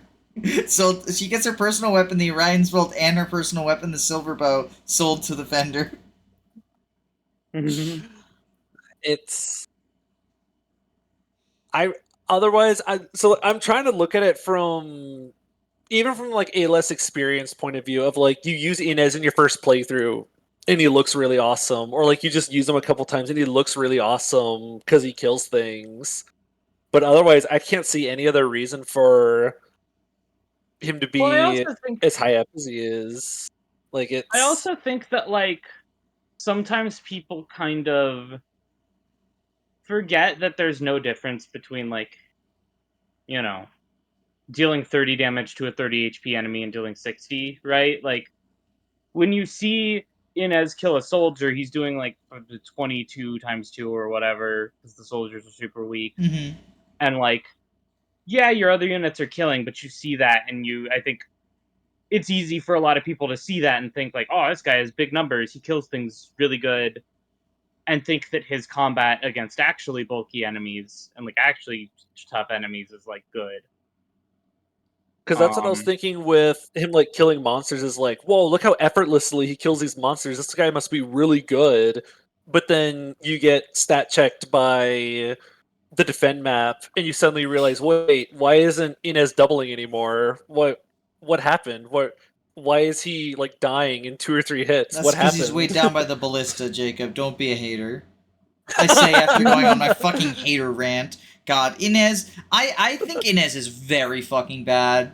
Was I the harshest out of all of our lists? Probably. I think we all put him around the same place. Just kind of like... We all put him basically the same place. Yeah. Top of D. Yeah. Just, I guess you could deploy him. He functions kind of almost without training, I guess, for 2 maps. I usually don't even deploy him. Like, I think an untrained Tana or Forde offers more as just, like, mount utility than Inez doing... It's not even that, like, oh, you know, he's only deleting a unit on player phase, this is an enemy phase game or whatever. Because I do think there's a place for someone who's good at deleting stuff on player phase. The last third of the game, a lot of people warp skip, and like you don't warp skip on enemy phase, right? But on the boss kill maps, Inez isn't a good boss killer. Like, what's his combat look like versus Lyon with the silver bow? Not great. Bad.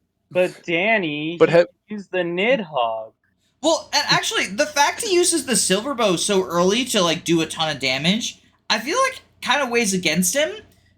Because other units who are, like, one-rounding with steel weapons or whatever, then later when you get to the tougher enemies, they upgrade to silver, and they can keep one-rounding. Inez upgrades to Nidhogg?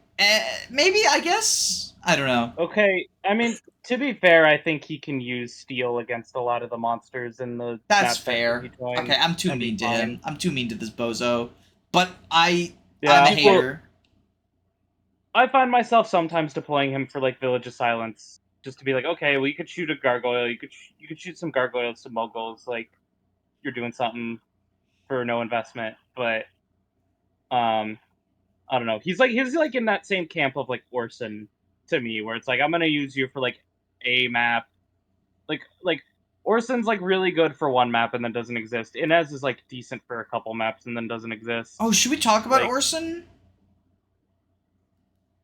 Yeah, I was actually going to bring up one more thing about Inez that really works against him is how few like special bows there are in the game for him to actually use. Because he has that one silver bow, but you don't get a killer bow until the desert, and the brave bow drops in Roston.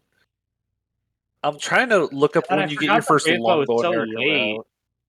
Yeah, all the Braves in FE8 are super, super late for some reason. Yeah. At least the Uh, Brave Axe and Sword, I think, are in River of Regrets, right? Or is Axe in They're a Defend Brave- little that? bit earlier. the Brave Axe drops in River of Regrets. The Sword, Lance, and Bow are all in Roston. Another W for Axe They're all users. so late. Yeah. And even with the Brave Bow, Inez isn't like quadding a lot of things. It's just like hitting twice. Mm-hmm. But your other units also hit twice with other weapons.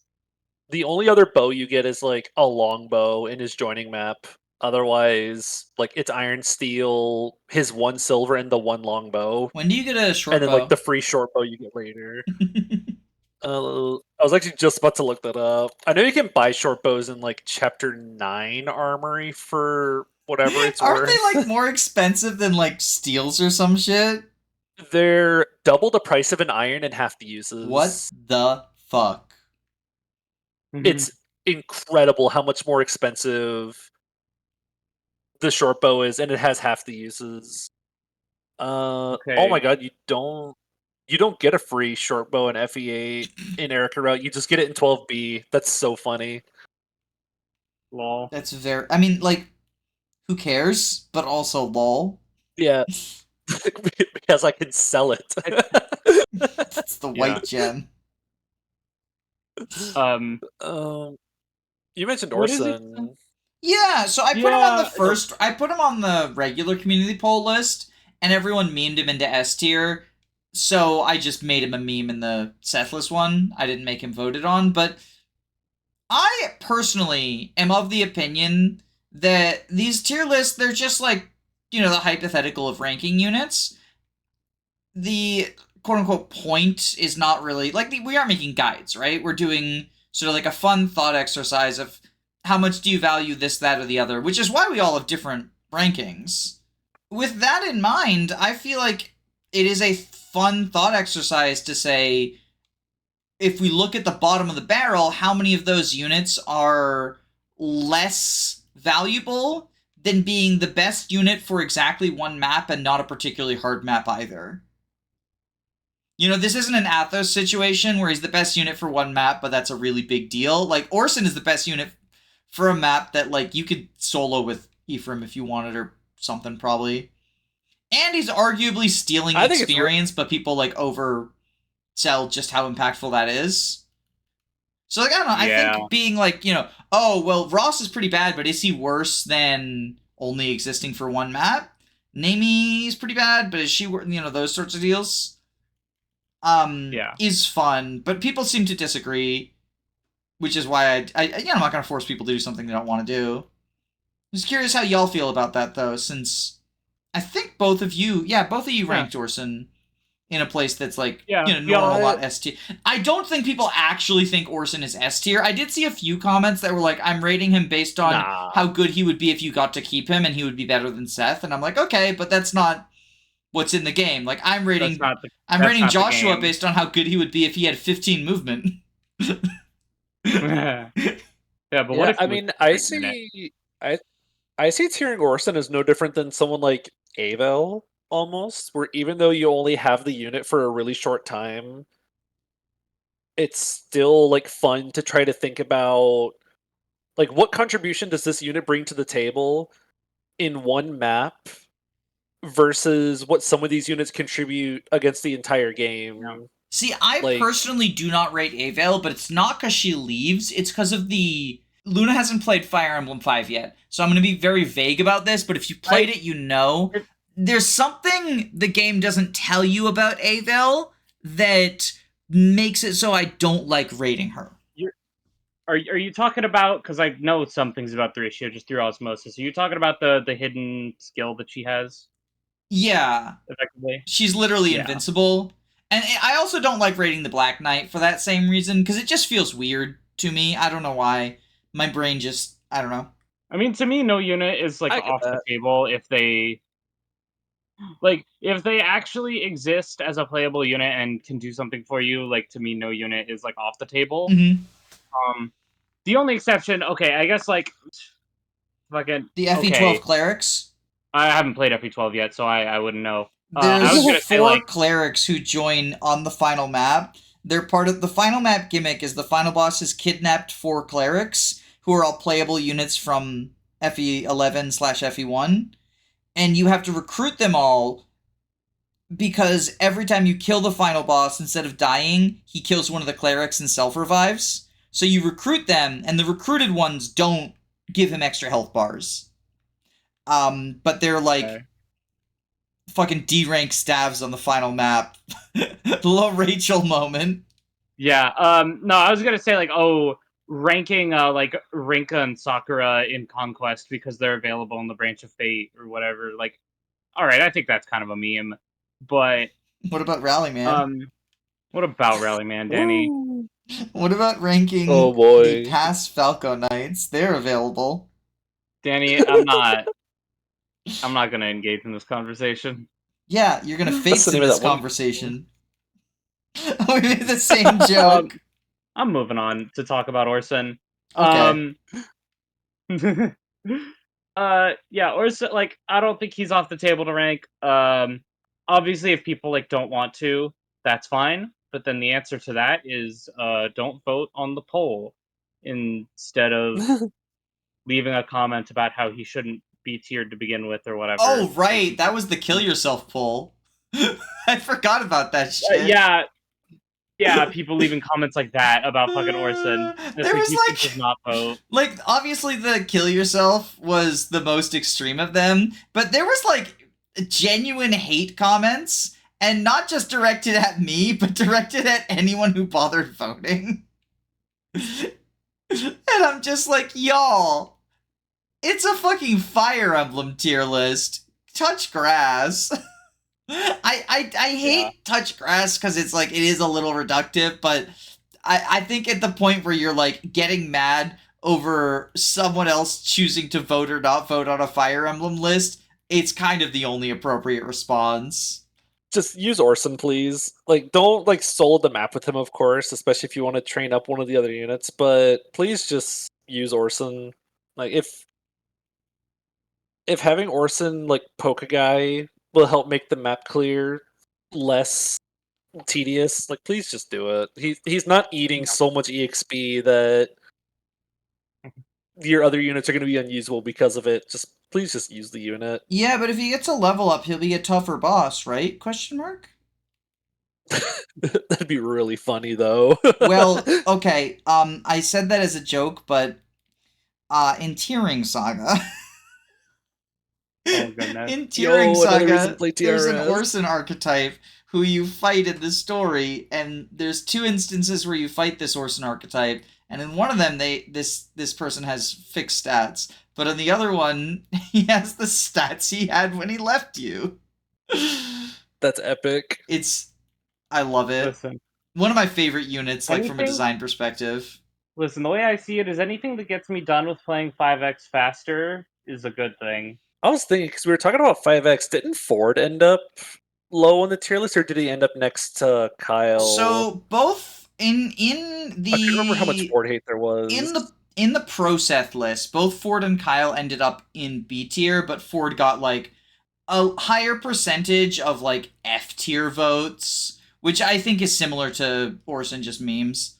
I don't think anyone actually thinks Forde is F tier, but Forde did definitely, like, from looking at the percentages next to each other, more people were negative on Forde, both in terms of memes and in terms of like legitimate votes, than on Kyle. In Seth lists, they also both ended up in B, which kind of surprised me because I would think at the least Kyle goes up. But yeah, Forde and Kyle both ended up in B on both lists. So if you're looking at a list that has Forde lower, you might be thinking of mine, where I put Forde in B and Kyle and Franz in A. And my logic is just the Nightcrest moment. You only have one Nightcrest, you're giving it to either Franz or Kyle, and my thought process is it's never going to Forde, so I do think he's noticeably worse. But he's still, like, I have him right in between Saleh and Natasha. I think he's fine. Yeah.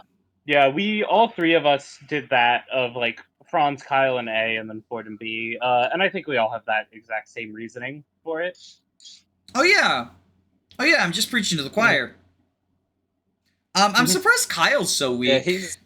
What's with the Kyle hate? I think. I guess we just we haven't gotten over. It's an outdated. That was during the 2012 era when we were first leaving game FAQs. I feel like people really overhated the FE8 Christmas Cavaliers and really overgassed the no Lin mode FE7 Christmas Cavaliers. And the meta's evolved to people recognizing oh, the experience gain is too slow for Kent Insane. Oh, the experience is actually fine for Kyle and Forde. Well, also, unlike Kent Insane, Kyle and Forde actually fight things well. Well, Kent Insane do if you train them up super high. It's just without Lin mode, their EXP gain is awful. At base, I guess. Oh, true. Yeah. Yeah. I think back in the day, Franz was also really overhyped as well. It was just kind of assumed that you're super training Franz and giving him the first crest in every playthrough. Yeah. But I know game FAQs days, he was above Seth, but even post-game FAQs, it was S tier is Seth and Franz. God, I remember there was a fucking draft race where Franz was free because it would be too unfair for anyone to get to draft him. And I'm just thinking back on that, that's fucking wild. Yeah.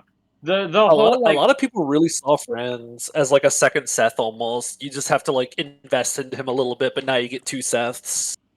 I do think in a vacuum he's the best of the three of them because he has the best stats overall. But it's not by a significant amount. It's kind of like the Inez thing where if you're one rounding, you're one rounding. It doesn't matter if Franz does slightly more damage than Kyle. But also he's fighting Vanessa for experience, whereas Forde and Kyle are fighting Ephraim. Well, not just Vanessa. I mean the mages, right? Archer Loot. Yeah. And to a lesser extent, Garcia and Joshua. And Garcia Ross. and Joshua aren't Ross, smile. We gotta get Berserker. So yeah, I think the phrase mini Seth or Seth Jr. has done so much PR work for Franz's reputation. Even though he is really not that much different in terms of actual trained stats compared to Kyle and Forde. And like you said, the EXP competition. I think Jacob said before recording that he goes back and forth on whether or not he prefers Kyle or Franz. Yeah. And I am much the same, but I think they're both pretty close to one another. I think on Ephraim route I prefer Kyle just because you get two crests, so you can promote both of them, or you can promote both Kyle and Forde. But on Erica route, I sort of go back and forth. Interesting. I was gonna say the opposite, that I think on Erica route I lean more towards Kyle because you can kind of just dump most of 5x into him. Whereas on Ephraim route, you kind of want to feed Ephraim a little bit too, just because feeding Erica, congrats, you Erica becomes marginally better, but trained Ephraim actually does work in Ephraim route. So I think it is kind of worth investing in him a little bit in 5x. So he kind of has to share, or whichever cav you train kind of has to share their piece of the pie with Ephraim in 5x. See, and because you have two crests, now they're not fighting over each other for a crest, so you can kind of just promote both. And Franz is around earlier. I actually but think, if I wake up tomorrow, I might think the opposite. I actually think in Ephraim route, training Ephraim doesn't feel as important because Ephraim's gonna cap. Ephraim's got very good combat, right? On Ephraim route, Ephraim's gonna cap well before he's able to promote. And I don't think you run into chapter 8, chapter 9, whatever, Ephraim's gonna not be one-rounding stuff, not be doing good combat, just because he didn't get enough experience in 5-hex. Let me check that, because I was thinking that. Let me check Ephraim's bases compared to, Fort Rigwald enemies. Because I know Regin Leaf is still going to delete stuff, regardless of his level. It's Regin such Leaf a is stupid just... weapon. Yeah, no, Regin Leaf, obviously. Me 30 might weapon versus Cavaliers and Armors. Whereas, like, I like giving Ephraim enough experience so he hits 15 in Erica route, because he'll auto level, what is it, like 7 levels or until 15? Something like that? Yeah, it's like Yeah. 7 levels until like 14 or 15 or something. So I like getting him to, like, level 7 or 8, which is pretty trivial, but I do like getting him there so that then he enters the desert 5 levels from promotion and he can just sort of get to 20 before he promotes. I still think he's pretty good Yeah, in so Ephraim route, or in Erica route. looking at Fort Rigwald's enemies, it seems like the main thing that training Ephraim would actually make a difference for is the ability to, depending on how many levels he gets, how much speed he gets, potentially double mercenaries. That's a big deal. That is a very Yeah. big deal. Otherwise, like, armors and cabs, he still one shots. Mm-hmm. Archers, he still kills even without training. Mages, soldiers, obviously, he kills without training. But yeah, like the mercenaries are notable. Yeah, because those guys are fast. Not too many people are doubling. God, Ephraim's such a fucking good unit. Although it depends, right? Because like the mercenaries can roll up to like, according to .org wiki anyway. So take it with a little bit of a grain of salt. It's been wrong before, but Mm-hmm. they can roll up to 13 speed. Ephraim has 11 speed with a 45% growth. So like Ooh. there is still a good chance that even a trained Ephraim with like 14 speed is like not doubling. Yeah. So actually, the more that I look at it, the more it's kind of. I can see it then. I'd have to look at it more with a magnifying glass and really go over it. But it seems like untrained Ephraim is still pretty similar, like at the start of Ephraim route. Why does Ephraim get to have these numbers? Ephraim is what Hector fans think Hector is. True. Yeah. Speaking of Speaking of which, Ephraim, yeah, yeah, yeah, we go. do need to talk about that a little bit. So Ephraim got B tier in both lists from the community, whereas I think, yeah, all three of us have him in C.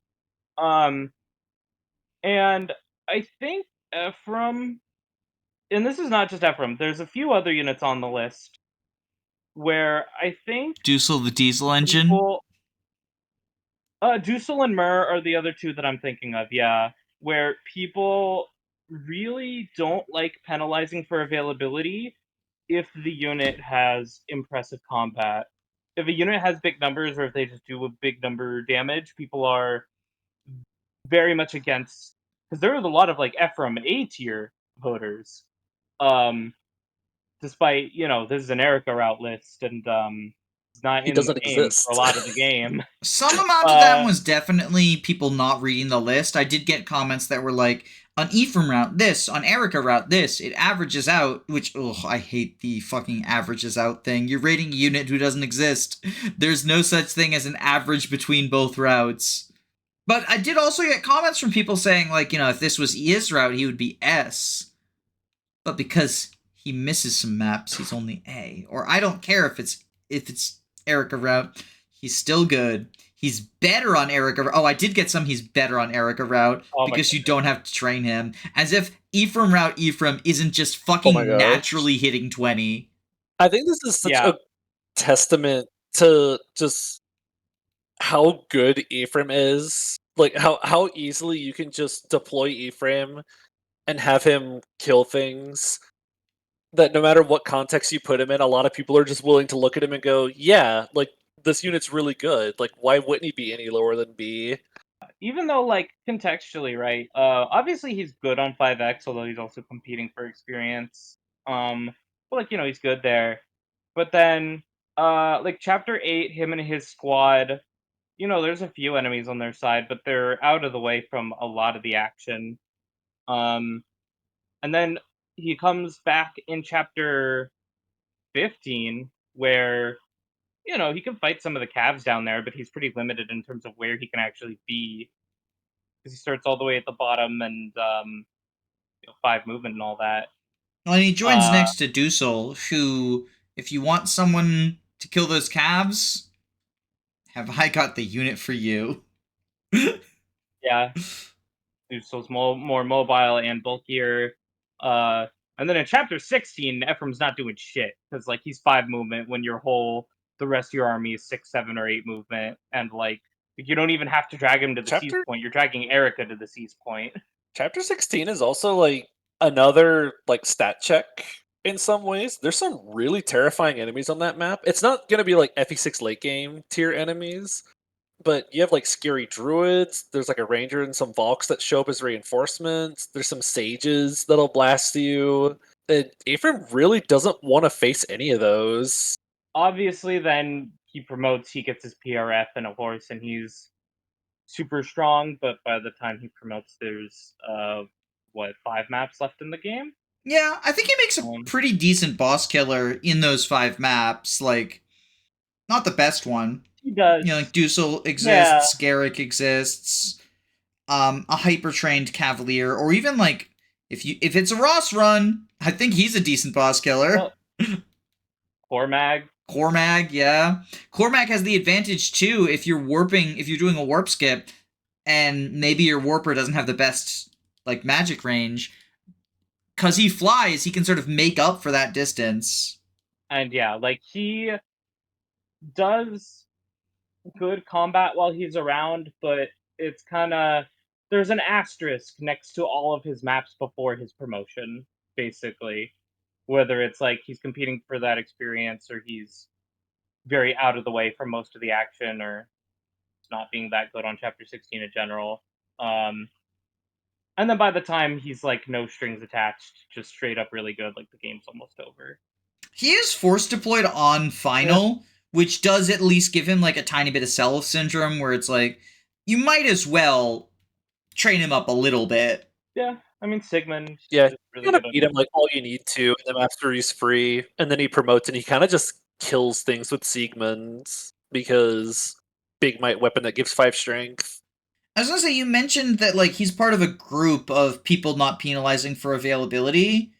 Do we want to talk about? I am low-key working on a video that is going to tackle the idea of availability amongst other things, but do we want to talk about why the 3 of us personally account for availability and also what it means? Because I think we're kind of on the same page in terms of like, it's not just the number of chapters, but like which chapters and how you match up against people in those chapters and stuff.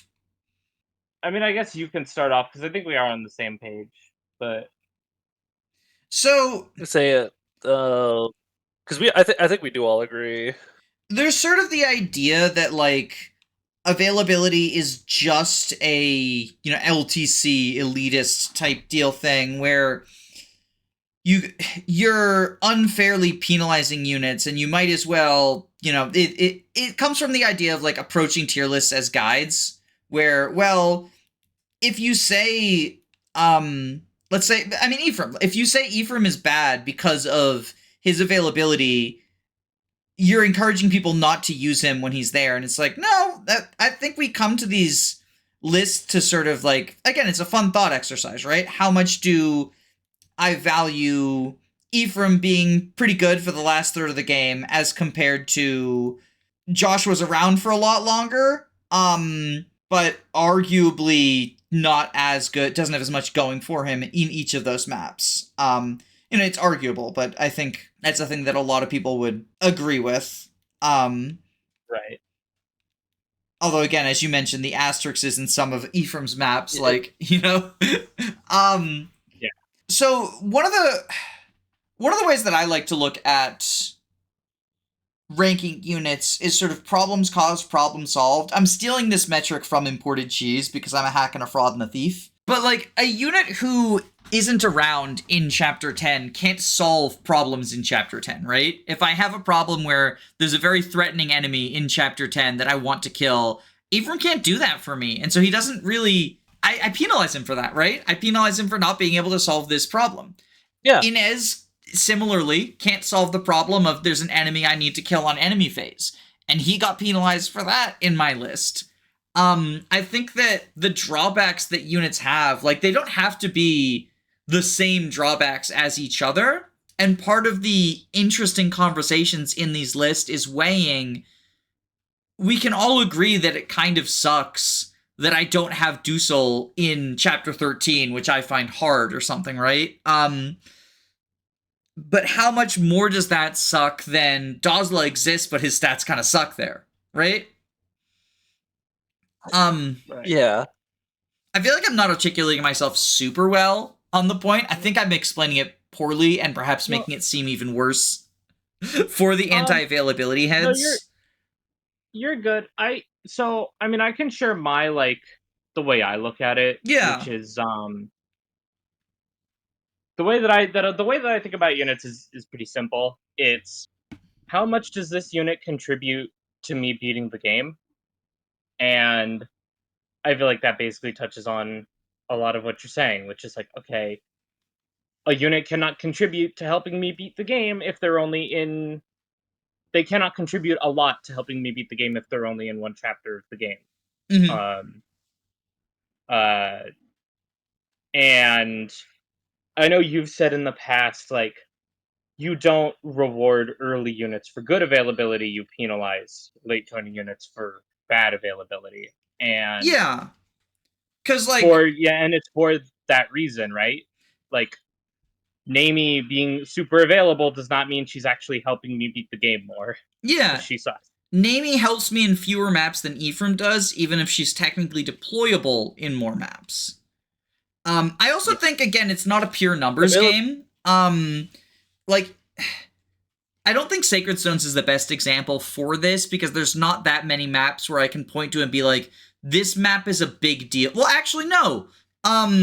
So Myr is a unit who has very poor availability, but she's a phenomenal combat unit, right? Once you train her up, she has really, really good combat, and she can take on hordes of enemies because of her really high bulk.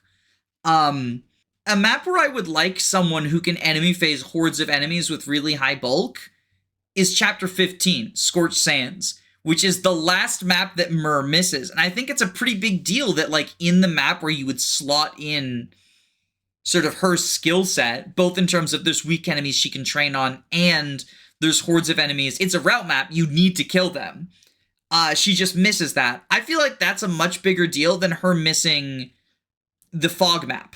The Larachel fog map, where basically anyone can take on those hordes of weak enemies. Like, yeah, Myr would be good at that, but so's Franz, right? Whereas Myr can fight more Scorched Sands enemies than Franz can. Yeah. Like, I think it would be a little silly I think it would be a little silly to penalize Franz for missing Prologue, where you fight 3 enemies, right? Like, I think that's a very easy example to point to, where it's like, okay, I think penalizing him for that would be very silly. Well, I mean, Erica is soloing in the Sethless list, so Erica solo Prologue stonks up the rigged crit. You gotta use the rigged crit. Yeah, it's not just a matter of, like, counting what maps people are around in. It's like this really complex mental formula of what do you do in your map? Who are you competing with to do that in this map? The easy go-to example that I think us three, or at least me and Danny, use a lot is, like, Rutger. Like, Rutger, one of Rutger's biggest selling points is not just that he exists early on, he exists for the second half of Chapter 4 through Chapter 8, which are some of the most important maps to be a really good unit in. So if those maps were easier, sure, it'd be cool that Rutger's around longer, but he's around when you are really badly needing someone who does the really good combat. So if you take someone who joins later, like, even if they only have, like, a few maps less availability than him, like, those are very important availability maps. Those are very difficult maps. I mean, you joked about Franz, like, not being there for Prologue, but it's like, that doesn't matter. Like, you're not missing him in Prologue. Yeah. You're not looking at Prologue and saying, dang, I really wish I had Colm right now. He would really make this map a lot easier. So there are 7 maps between Rutger and Fear, and there are 6 maps between Fear and Milady. And yet I feel like, or, you know, even just 7 maps between Fear and Cecilia, right? And yet I feel like the availability gap between Rutger and Fear is way higher than the availability gap between Fear and Milady or Cecilia. Technically, you could say there's kind of 7.5 maps between Fear and Cecilia, because Cecilia almost doesn't exist on her join map, because golly gee. Yes. She joins during preps or after preps, but they sure did give her a desert map. I was gonna say another thing to point back at Ephraim. Like, yes, he's really good for that last arc of the game, but you also have, like, if we're using Seth, you have him, you have your trained up Cav, you have your, like, 1 or 2 trained up flyers, you have access to a couple of S ranks at that point. Yeah, you get So he's really good at combat for that portion.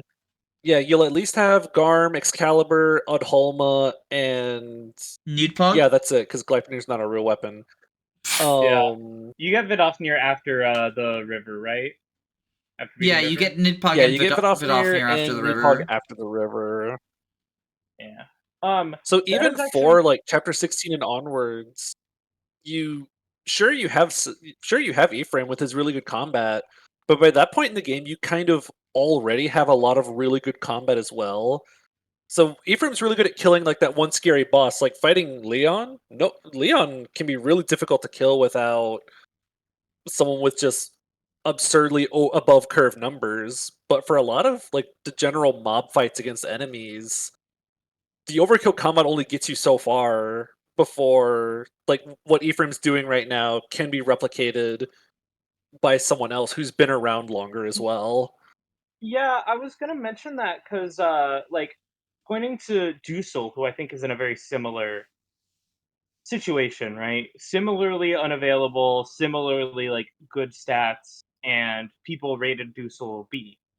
Ephraim and Dusel being in the same tier as Kyle and Forde is kind of silly to me, because for that exact reason you mentioned, like, okay, again, outside of those bosses that Ephraim, maybe like kills better, like against the vast majority of those enemies in the late game, they're going to be just as good, and yet also have all these other contributions throughout the rest of the game.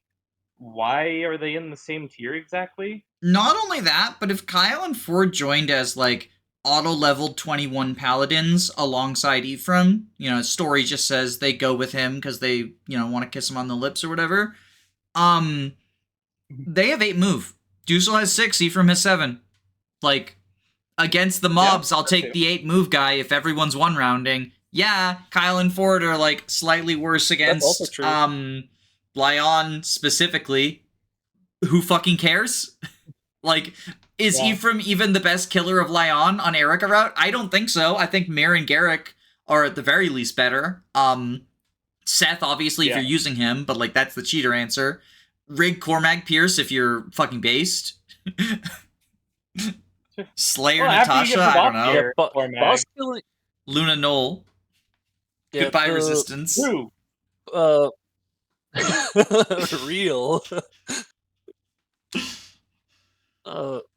Joshua, boss killing itself can only really get you so far. Oh, go ahead. Oh no, I was just saying, like, to add on to that list of boss killers, like Adholma Joshua. Or Silencer Joshua. Yeah, is first Joshua, Lyon immune? I know second Lyon is immune to Silencer, but can you Silencer first Lyon? I know it's half chance because it's a boss, but like be based. Just be based. I think it is the regular like half boss, like half chances against bosses. This is how Neimi can still win. You're deploying her support partner for Silencer boss kills. What? Look, we've been recording for almost type. We've been recording for almost 3 hours. I'm allowed to be a little unhinged. Mm-hmm. We're talking about the Desert Join squad. Oh, are we both going to Knoll? I think we're about to start dogpiling on Knoll. Can we start by talking about Knoll and Syrene together, because they both sort of highlight the. I'm getting better at talking about availability now. I'm warming my brain back up. They both highlight a thing in terms of availability not being raw numbers. Knoll and Syrene are units that I think really benefit from maps having flyer utility, who join after the desert map, with like only a couple of maps of flyer utility left, what egg map and final map or whatever. So it's another one of like you miss all the flyer usage on these guys as opposed to like Vanessa and Tana going through Village of Silence and Cormag, like I don't know, being your boss killer for River of Regrets. The desert. Because like technically Syrene exists in River of Regrets, but lol. She does not exist against most enemies there. I just meant that I end Most. that map and Recruiter in the end cutscene. Oh, that too. Yeah. How much do we want to talk about summon? I'm not going to say anything about it because I will be including a link to my epic YouTube cancellation of Knoll that I already made, talking about why summon is actually actively detrimental in most cases. But y'all can go off because I do think that like I do think that this is as overgassed as Slayer, in a way that like feels really annoying, and it feels really it's very outdated. It's very go off. Yeah. You can lead, Jacob. I think it can also be helpful to. I think it's also helpful to have like more than just one person saying that it's overhyped. So like us contributing as well could also show like this isn't just one person shouting into a megaphone about summoning being really overrated. Because I think all of us put Knoll like in the same place, like at the bottom of D, right next to Syrene. Yes. Yeah, we all kind of put like Knoll and Syrene together at the very bottom. The easiest way I can summarize summons. Summon Eyes Summers. Any. The way I look at it is just any enemy who attacked a summon is an enemy who did not get countered that turn. So if the mercenary runs up and kills the summon, that's someone that Franz, Joshua, Gerric, Tana could have poked back with an Iron Lance or with an Iron Sword to do counter damage. Yeah. That's kind of mostly how I see it. I know there's also like Siege Tome baiting that you can kind of do, but that's only really matters in 2 maps. For chapter 16 and against one enemy in 18. Sometimes I guess more enemies sometimes, depending on how many eggs hatch. Yeah, although I'll be real, I don't think you really should have trouble with a bunch of eggs hatching on that map. I think it's pretty easy to go through that map with most of the eggs being destroyed. I think in part the summons do make it easier to break those eggs because it makes Knoll like a 13 move flyer functionally. Yeah, so it gives him like 11 movement because the summons have 5 and plus hit. Well, he summons them 1 tile forwards. So yeah, that's like 12 movement. 12. Yeah. For some reason, I thought the summons counted as a promoted class. I think that might be a ROM hack thing. Yeah, they have 5. They have 5 move. Yeah. So I'll believe it. The main uses of a summon, aside from the egg thing, the main uses of a summon for like baiting enemies would be siege tomes, which mainly matters in chapter 16 and to a lesser extent chapter 18, and enemies that are like too scary for your units for any of your actual units to fight. Are the siege tomes in Erica mode 16? I thought they were Ephraim only. I think it's in both. Let me double check. Maybe they're more threatening in Ephraim. That room does change, but I think it's the melee enemies. It's like a purge versus a bolting or something. The magical enemies change too. The difference is on the Ephraim version, there's Eclipse Tomes in the center room, and then a purge stage shows up on the far right. Whereas in the Erica route, there's a bolting and purge guy in the center room, and then like some Luna Dark Mages show up in the far right side as reinforcements. Yeah, so the siege tomes exist either way. Okay. I got confused. I hate that map changes like in weird arbitrary ways between the routes, because it means that anytime I'm talking about what units can do on that map, I have to like double check, am I confusing this with something from the other route than what I'm talking about? And I kind of just hate it. Yeah. Yeah. So, but outside of siege tomes, it would be like, okay, enemies who are A, threatening enough that you don't want your other units to enemy phase them, and B, not stationary. Because like if it's a stationary enemy, why are you sending a phantom over there, right? Um, uh, the amount of non-stationary, really strong enemies left in the game is pretty few and far between. There's like the Draco, like there's like the Draco zombies, right? In final and stuff, but Yeah, Draco zombies can be pretty difficult to bait. yeah, like Summoner is definitely not useless. There's moments where it's useful, but it's sparse moments on a unit who isn't really doing anything besides summoning. No, E-staves does not count. Oh my I don't god, care what people I say. got so many comments about like, well, he can do staff utility. He gets heal for the cost of a master seal. In chapter 15, People dog on Natasha Yes. for having D rank in chapter 5, but praise Knoll for having E rank in 15. I guess the argument is, well, you're deploying him anyway because of summon, so then on the 9 out of 10 turns where summon isn't good, you can have him do something. I don't find that argument compelling, because why am I deploying him for summon if summon is bad on 9 out of 10 turns? Like, it's not like, like if I'm deploying Lou, right? I do, like, E-rank stabs on him, because on turns where I need the extra healing, sure, why not? Like Sage Lou or Hugh or whoever. yeah. Yeah. But also, like, even if someone was good 9 out of 10 turns, like, it's just heal. Like, again, like, pure healing and no other staff utility is already not great. And then you're using the weakest healing staff in the late game when all your other units are, like, mend or recover or whatever. And, like, And his HP magic values isn't aren't even... super high in Sacred Stones, but you won't full heal with heal on Knoll's weak-ass magic stat. Yeah, like he's using the weakest one with a fairly weak magic stat. Like, he's not... It's so nothing. So nothing. And let's be real, if Knoll's not summoning on his turn, he is most likely staffing, because Knoll's stats are not enough so that he can, like, oh, he's not going to summon this turn. Well, at least he can, like, throw a stray flux out at someone for some chip damage. Like, no. I'm trying to hastily pull up his summoner stat.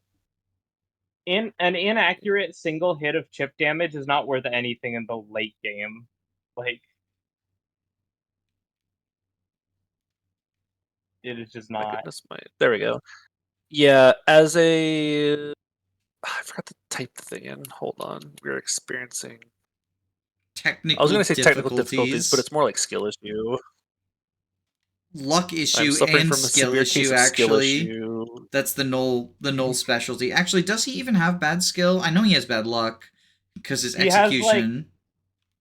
He has, like, fine skill, but, like, Dark combined with his Tome. bad luck and dark magic hit, it's not good. And, like, if you go Druid to get Anima and have, like, the better magic type, then he's literally just a combat unit. Yeah, because it's still E-staves and then no summon. Very, very, very so yeah, sad as unit. like a 10-1 as a 10-1 summoner, he's rocking 20 attack on 11 AS with exactly 100 hit before a void. So he's just throwing inaccurate magical chip damage or summoning something that doesn't counter enemies on enemy phase.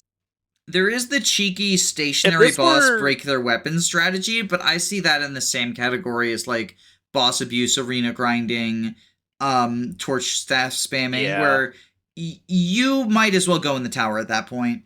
Well, also, like, is it really making the game easier? Like, what boss is even made significantly easier by you breaking their weapon, as opposed to just, like, I'm just gonna take a couple turns to kill this person? I think, like, Vaulter's Spear, depending on, like, if you don't have the Hoplon Guard yet, you might be risking crits, but like, hey, that's the map where you get the Hoplon Guard. Why don't you just equip the Hoplon Guard? Like every use case for summon that isn't like breaking eggs and baiting one of the like 4 siege tomes you have to deal with comes with 1,000 caveats. I accidentally put my lord in danger and summon stopped me from getting a game over. Okay, that's cool, and for an Iron Man, like, that's useful, I guess. There's a reason to deploy him on an Iron Man is, like, just in case I screw up. But I don't see just in case I screw up as being, like, does that mean that Miracle, in the games that have Miracle, that's not FE4 and 5? Like, does that mean that Miracle in Awakening and Fates is suddenly a good skill because I accidentally left Lissa in range of an enemy that one-rounds her, but then I got Miracle? No. Yeah. Well, some people would say yes, but Yeah, I would say that kind of I would say Some people no. would say that, but Yeah, it's like a created problem so that you can like justify the solution in that case. Yeah. That's like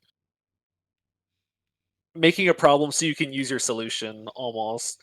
There's, If this were I'm like fighting a horde of any other Fire enemies. Emblem game, I'm fighting a horde of enemies, and like I fight one less, and I would have died to all of them. Well, why aren't you using someone who doesn't die to all of them? Because as it turns out, there's a lot of characters in this cast who don't die to all the enemies in Darkling Woods. yeah. That's the thing, Yeah. is a lot of people were If this like, were- oh, well... Oh, go ahead, Jacob. oh, I was gonna say if this were like any other game like FE9 where there's like 2 or 3 siege tomes every map, or like FE4 where there's a bunch of infinite use siege tomes. If this were any other game, I could see summons being way more useful as a lightning rod for the constant siege spam, but there's just not that much siege tome spam that you really want to lightning rod with a summon. Also, in Jacob, FE8. I think your maniac mode experience is maybe clouding your FE9 memory a bit. Those but- are always there. You can't convince me Those- otherwise. Those meteor guys were always there, right? Dear Knoll enjoyers, if he's so good, if summoning is so good, why is there a clip on my YouTube channel where his own berserk summon kills him? Dear Knoll fans, We all know the real summoners are Knoll. good. If summoners are good, why can a summon pick up the warp staff in the desert and steal it from you? Oh my god, one of my I know someone who did that on purpose on a relay with other people. I respect I was it. sitting in VC with him and he was just spamming end turn over and over and over until the phantom got warped so that he could get the screenshot and send it out to everyone else in the relay and say just like, Yeah. it The was real your sauce- mistake for letting me The play real this sauce is map. Knoll Caliber whoosh. I respect it. Listen, if summoners were in FE4 and I didn't have to like worry about fucking Ishtar adept bolting, okay, sure. I'm still mad about that. Just I'm still use mad. just use Alec with Nihil, right? Smiley face. Nihil negates yeah, skills. Alec, my favorite. Well, Alex kids, whatever. Nihil. The joke I'm making is that Nihil does not negate adept. That's what I was saying. Yeah, like it's Nihil very negates silly. skills, right? Well, actually, only certain skills. The lucky few. Me when I only so- negate skills that enemies don't have. Speaking of certain skills, Pierce is a certain skill. Cormag made it to fucking A tier. What the hell? Oh, So- Danny, he made it to A tier on the Seth list. On the Seth list. Oh, right! He made fucking S tier! Yes, S tier. Oh god, we were just talking about availability. I am willing to let you two talk first because I think I am one of Cormag's biggest mehers in the world, but I think Cormag is still very good in Erica route. Worse than on Ephraim route, both because there's less use for flight. Like, he joins in the defense map, the next map is indoors, and then there's Scorched Sand, which, like, is good for flight, but in Ephraim route, he's around for Ghost Ship, he's around for the port map.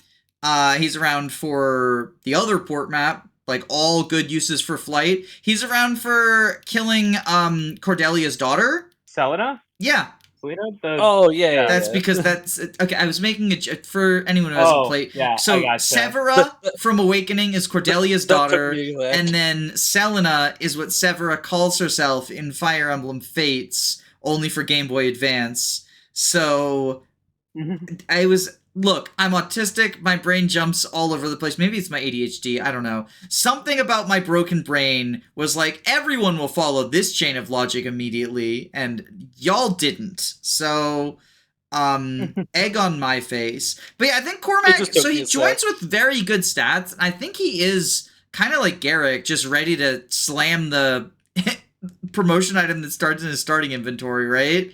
It's part of why I don't super love Tana, because it's like, why bother?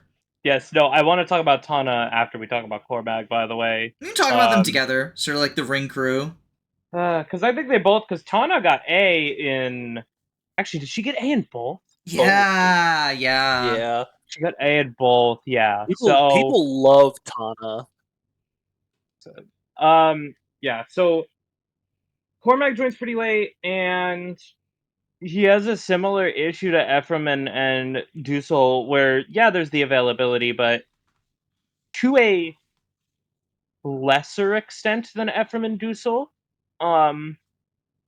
he is, replaceable in his role, right? Obviously, you have Vanessa, who has been around a lot longer, and like there are places where Ephraim's or Cormag's better strength in both makes a difference.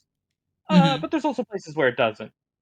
And I think again, it's really easy to look at his bigger overall numbers and just say oh, he's always the better unit after he joins.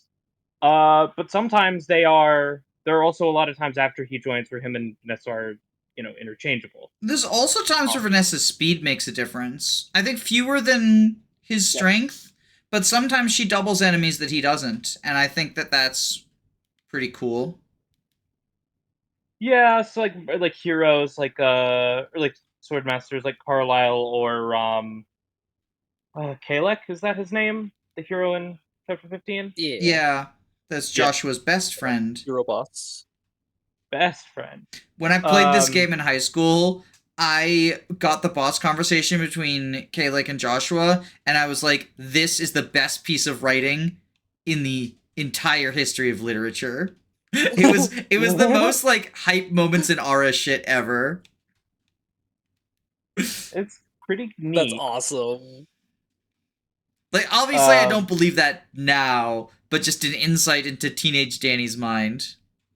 Hey, I thought the same thing whenever I had Seth and Ephraim fight Orson and Ephraim route. I thought this was peak fiction. I was like, this is awesome. This is the best thing to ever exist. Yeah, or Cormag and Volter.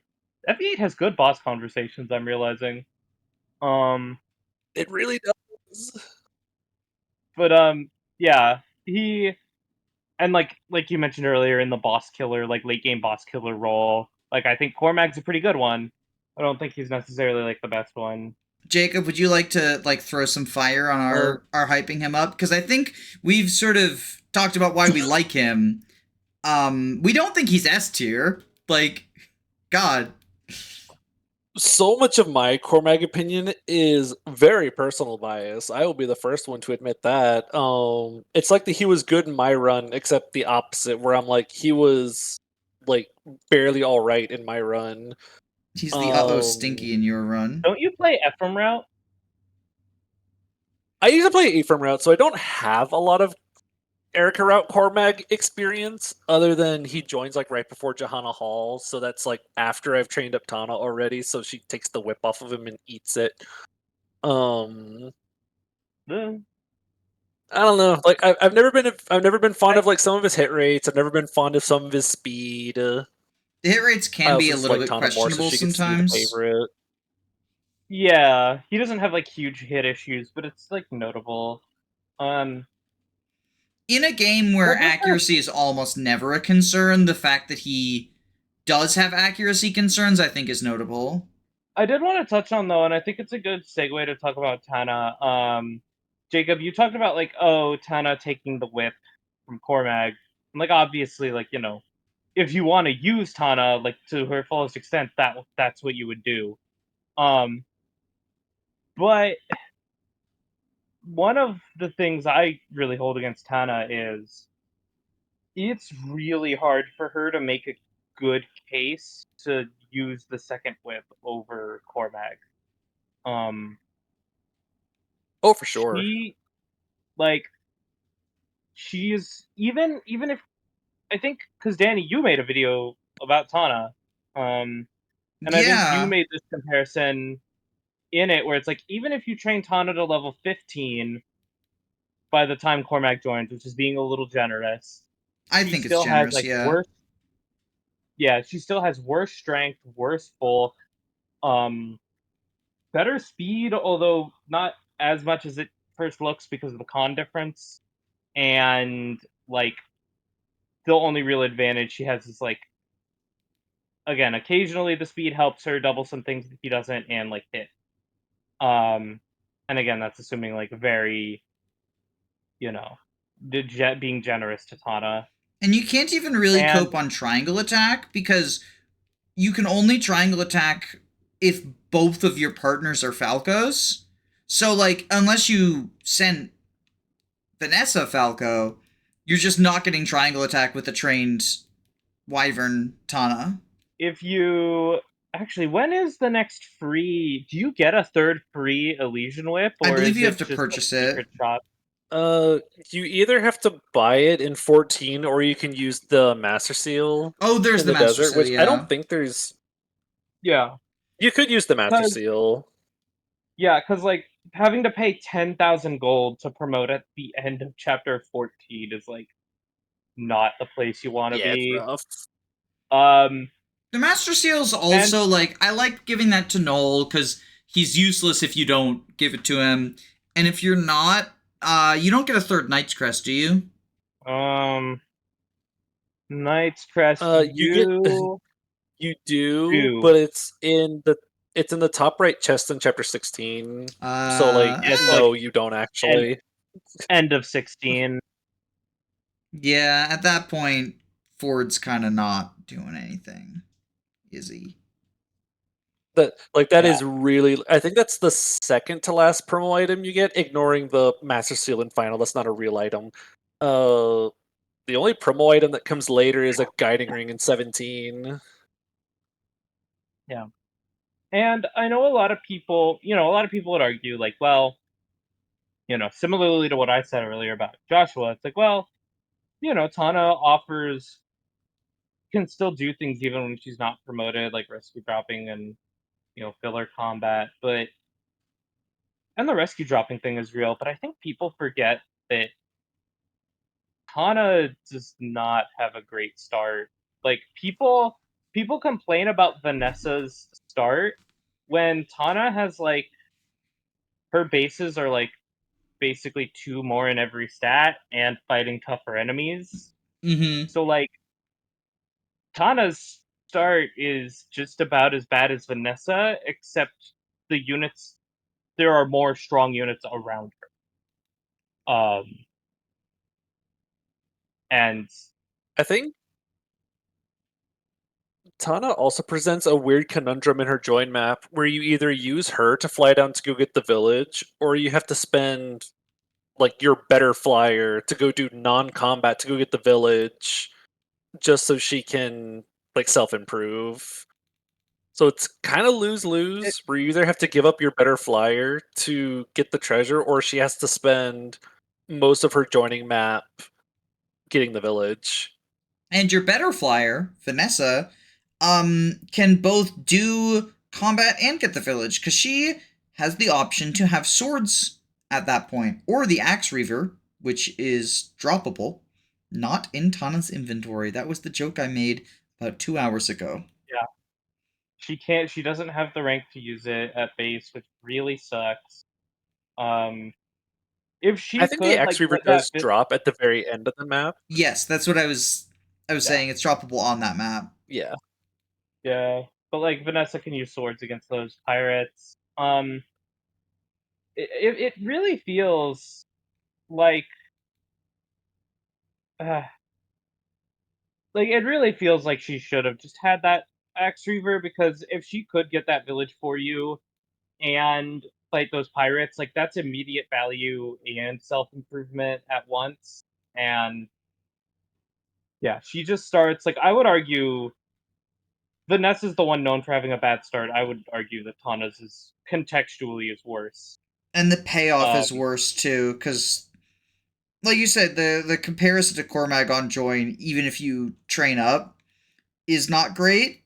And like, yeah, sure, Vanessa's gonna like at an equal level, Vanessa's gonna have worse stats. But I think the payoff of Vanessa is not that she's a phenomenal flyer in the late game, it's that she's a solid flyer in the mid game. yeah. Well, and also like I did see a lot of people argue that, like, well, you could use Tana and like wait to use the first whip on Tana if your Vanessa got stat screwed. Like, if you train Vanessa, her stats get screwed. Like, well, instead of giving her the whip, you wait to train and promote Tana. It's the But anti-Franz, anti-Oscar propaganda. Hard at work. but the problem with that is, like you said, there's a lot of value in Vanessa being a lot of her Vanessas being that like really strong, like a solid mid game flyer. Which, because Tana starts at level 4, like she's gonna need to take that time to self improve before she can use the first whip. And it turns out the Wyvern Knight promotion is pretty damn good. And I actually checked the numbers. Even assuming a Vanessa who gets like a 0 growth Vanessa, a Vanessa who gets 0 stats on levels, if you give her the Wyvern Knight promotion, she is still better than base tap. And that's assuming like the most screwed Vanessa that could ever be. So I don't really think the argument of like, well, what if your Vanessa gets stat screwed? I don't think it really holds up. I think we should also point out, because you saying Wyvern Knight reminded me, I said Vanessa can use swords. She probably shouldn't be, because Wyvern Knight is the better promotion option, and it doesn't give swords. It just gives lances. That is true. That is true. So that was my bad. I have been playing too much Fire Emblem 6. Go ahead and sound off in the comments, either saying no such thing as too much Fire Emblem 6 or any amount of Fire Emblem 6 is too much Fire Emblem 6. I know I'll get both of those. But Yep. I forgot that flyers in Fire Emblem 8 would prefer stats over swords.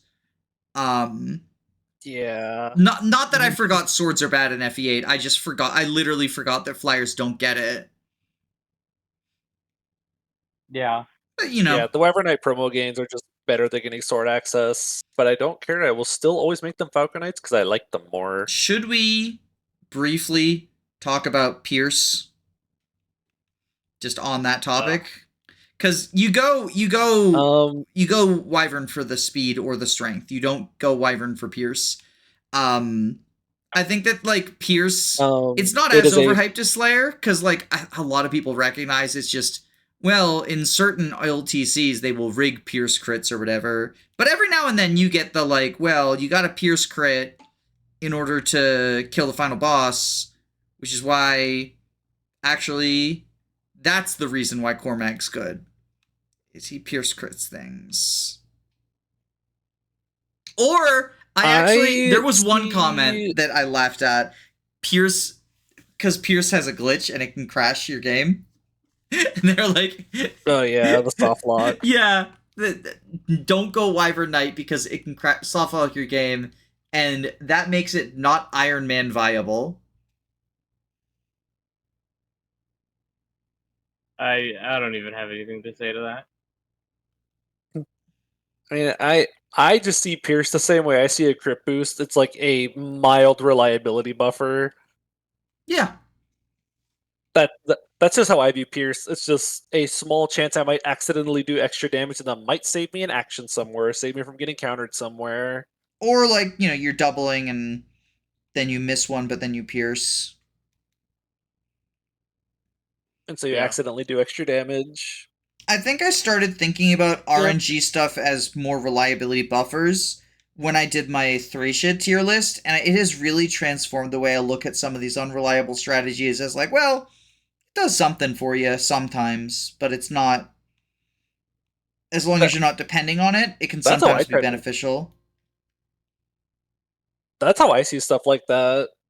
Like it is a non-zero chance that like maybe like it might help you somewhere, but you never rely on it Right. unless you want to. Because I like relying on it sometimes. Because if I scream at the monitor dual crit or dual Luna loud enough, the person in the game might hear me and do it. I like to do stuff like that while I'm streaming because it's a win-win scenario. Either it pays off and like I get a awesome kill, or the Devil Sword backfires and now I have a YouTube short.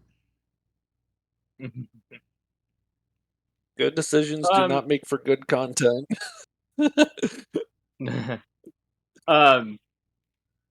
There are only about 2 units left, I think, that we could really talk about, unless I'm forgetting someone. Yeah. And those are Rennac and Unless you're Syrene. thinking... Rennac and Syrene got rated higher by the community than we did. They both got C both times, whereas we all rated them both in D. So I guess we could talk about them a little bit. Yeah. I kind of don't have anything to say about Rennac. Like, Yeah, I think we kind of touched on Syrene a little bit. Just like she doesn't exist long enough to do anything, and she joins after the maps read want to fly. Yeah. Outside of like, Egg. you can fly in Darkling Woods, but what is she doing flying in Darkling Woods? if Other you're than, doing like a convoluted rescue chain, maybe. because you have 18 slots. Yeah. I like her in Egg Yeah, Map because she has enough strength to one run eggs with a javelin, which and 8 move flyer. So she can kill an egg 10 tiles away. I think that is a valuable attribute. Yeah, I think Rennac, I think a lot of the C votes, and again, this is something that I saw in a number of comments, is just from the mentality of like, well, in fact, I think it's something that him and Syrene kind of have in common of like people feeling like certain units like have a floor, right, to how good they can be if they have a certain attribute, right? So like, oh, a unit with thief utility can't be any lower than C. A unit with flight can't be any lower than B. I got that on the Larachel. I got the fucking GBA Yeah. rescue drop plus staffs equals minimum C tier. Yeah, and like I would argue that we are ranking units and not traits, and you can like list off all the traits about a unit that you want, but like without the context of what they're actually doing for you in a playthrough, it doesn't mean anything. Like in the yes, Jacob. Hey everyone, if your goat has a horse, sword access, and pursuit, that's not your goat, that's Beowulf. Oh yeah, Beowulf being The worst of the a great Cavaliers. example. The whole you have every trait of being a good unit, too bad you don't do anything with it. What does Rennac actually do? Like, okay, he has thief utility, sure. What does he actually do with it? He saves you from having to deploy Colm in chapter 14, and he steals a Draco shield in chapter 17, and he makes getting the desert items less tedious. There's a goddess icon. There's a goddess icon in Last Hope. Okay. I'm let's also the goddess icon doesn't exist. Yes, it does. You just didn't deploy. I'm him also for thief very. vision. I'm also very certain you can buy chest keys by that point. Yeah, you can buy chest keys by that point in Yeah. Sacred Stone. So like, Yes. you could just kill Rennac and use chest keys if you really wanted to. Yeah, he like steals the Oh no, wait, that's hold on. I gotta remember that we're in Roston, right? We're in Johanna. We're not in Grotto. Yeah. I'm tired. My brain defaulted to Ephraim route. There's No, what does he doors and steal? He chests steals in like that the map. Draco shield. Yeah, he steals the Draco shield. I guess the Goddess Icon if you want to count it, even though I wouldn't. Do you give credit for thief item or for not thief? Obviously, you have credits for thief items. Do you give credit for desert items? Because I feel like I don't. I do. I can see it either way. I don't know. The way I see it is just like, are you deploying this thief to grab the desert items? If yes, then I think they should get credit for the fact that you deployed them for that purpose. Like, yeah, technically, like, they're not the only one who can do it, but if you deployed them to do it, then, like, I think that matters, right? Yeah, it saves precious minutes of my time Yeah. not hitting. Like, we're all gonna die someday. I guess like if a unit takes 10 turns to kill a stationary enemy versus someone who takes 2 turns to kill the stationary enemy, you'd say the person who did it in 2 is faster. Like who I know we're not counting based off turns, but Yeah. like I don't know. I give it credit, but it's like barely credit. It's like I will say you get credit for it, but I'm probably not going to let it reflect that much in the unit ranking. So what Yeah. you're saying is that Rennac getting the desert item is like Seth killing the boss with the silver lance, and anyone else getting the desert item is like Ross using his plus 15 crit and managing to one round someone who the forecast said he wouldn't. Yes, that's exactly what I'm saying. Okay, I'm glad I understood correctly. Which is In that which is case, why Seth is Rennac goes pretty down in the good, so same tier Rennac should be as S tier. Ross. Yeah, I don't really have anything to say about Rennac Rennac or Syrene, because I feel like Syrene is just like exists. But Rennac is just For kind that, of. well, I don't even think people are like wrong about anything. I just think we value thief utility differently. You know? yeah. I think there's just not enough thief utility. And even like Rost and Fog Vision, like just use a torch staff to reveal Reeve if you want to do a warp skip. Yeah, and then if you don't want to do a warp skip, I mean the I guess the fog vision is nice because like there's chests on that map anyway. So yeah, you can buy chest keys, but like I think a lot of people don't just cuz it feels bad even if it is oftentimes just better. Yeah. You could argue it's like roll compression. Are chest keys one durability, the purchasable ones? It's 5, I'm Let almost me double certain. check. Because if they're one durability, then Rennac is able to get like the clumps of chests together without having his inventory full of chest keys. But if they are multiple use durability, then there's not really a point. Yeah, I'm almost certain it's 5 uses per chest key. I always forget. Let me double You could check argue- because I know in Binding Blade it's 5. FE7 has both. FE7 has both 5 use and 1 use. But let me double check The FE8 reason and for make sure it that, doesn't just though, have 1 use. the chest reason keys. FE8 has both is because the ones that the player's supposed to get access to are multi-use, and then the one-use ones are what's on enemy thieves in Hector mode, so that you Yeah. can't steal lockpicks. It hurts your economy. I actually think that's like a really cool choice. I like that as a difficulty choice where previously you were able to steal these lockpicks and get this money, and now you're not. Or just more lockpick uses. Rare footage of Danny praising something in the Blazing Sword. True. Yeah. Okay, You so could we argue did Rennac- find a Rennac dub. Because everywhere I look, chest keys are only 1 use in Sacred Stones. Okay. Yeah, because, like, I mean, he doesn't have good combat, Mm-hmm. but it is at the very least like, okay, well, you can open those chests, like, without having to buy a bunch of one-use chest keys, and he has the fog vision. Well, not just buy the one-use chest keys, but like if you're sending Kyle to open those chests, he has -3 inventory slots. Which is like in a game with 5 inventory slots, that's fucking significant. That's a big ask. Yeah. My other thing to that though is like sending Kyle off to the side to go get those chest keys versus sending Rennac. Like Rennac's not doing anything with his other inventory slots because like he doesn't have combat, right? Like he doesn't really fight enemies. Where it's like, okay, Kyle with like a javelin and like a silver lance or whatever, like he's doing something with it.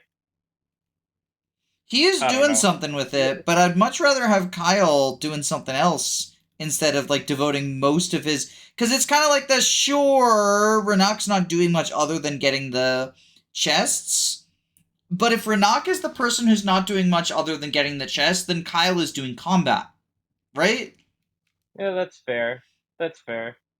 Or you can send like Kyle with, you know, a silver lance, a javelin, and an axe reaver to escort Rennac. And then like, you know, that like, yeah, that you've still occupied Kyle's turn, but he's able to like much more easily make it to the chests, as opposed to like just load him up with a single javelin. You know, I know the narrative around FE7 is that's a one javelin in your inventory, you beat the entire map, but I don't think we're quite at that level yet. Yeah. In like Johanna Hall and stuff. I think there's also like enough slots in Last Hope to justify bringing him because you get like 17 deployment slots. Yeah. So you could justify, like, you're not going to have like 17 trained units by that point. I will have 17 trained think- units. I wish I had that many. I'd love to train more. I love training units in FE8. They're all Knoll. Each Knoll's shittier than the last. And I wouldn't have it any other way. I think that's it though, right? Yeah. Other than like, I guess other than like Dosla being in C, but I don't think I have the energy to even fight that. Jacob, you want to just, you know, because it's been a couple hours, you want to once again say what you do, where we can find your stuff? Yeah. I'm sure Danny will probably have the channel linked below. I just do stream stuff, just kind of whatever I'm in the mood for. If I do something funny or just whatever, I might upload a video of it. But usually Tuesday, Thursdays are the days I try to go for. And then Sundays are just kind of whatever I'm in the mood for. Luna, you want to say what you do and where you can find it? Yeah, just Blue Luna on YouTube. I make like Fates videos mainly. Just kind of whatever I want to do. Usually it's like sort of like map, like clears of maps and sort of demonstrations of units and stuff. Although I want to do more kind of scripted stuff as well in the near future. But yeah, that'll be Blue Luna on YouTube. Just don't expect me to have a consistent upload schedule. I won't. I expect it. I also do clears of maps. I just do them very poorly. And you can find me at well, I wanted to make a joke, but I can't think of one. So I thought you were going to say your other channel. Oh yeah, no, you can find me at Danny Doyle Rider. Ice Rider. It's stream clips and let's plays. And it's slowly becoming more and more unhinged stream clips. Earlier this month we had discussion about Mario Kart World. We had a conversation about graffiti in Pompeii. Did you know that there's graffiti in Pompeii where they say kill yourself? I did not know that. They're just like us for real, for real. Yeah. There's Science also, has names. I think the most iconic piece of Pompeii graffiti is the guy who said, vote for so-and-so for this political position because he licks pussy better than anyone else. Sounds like a solid argument to me. All right, see y'all. Bye. Bye, everyone. Bye.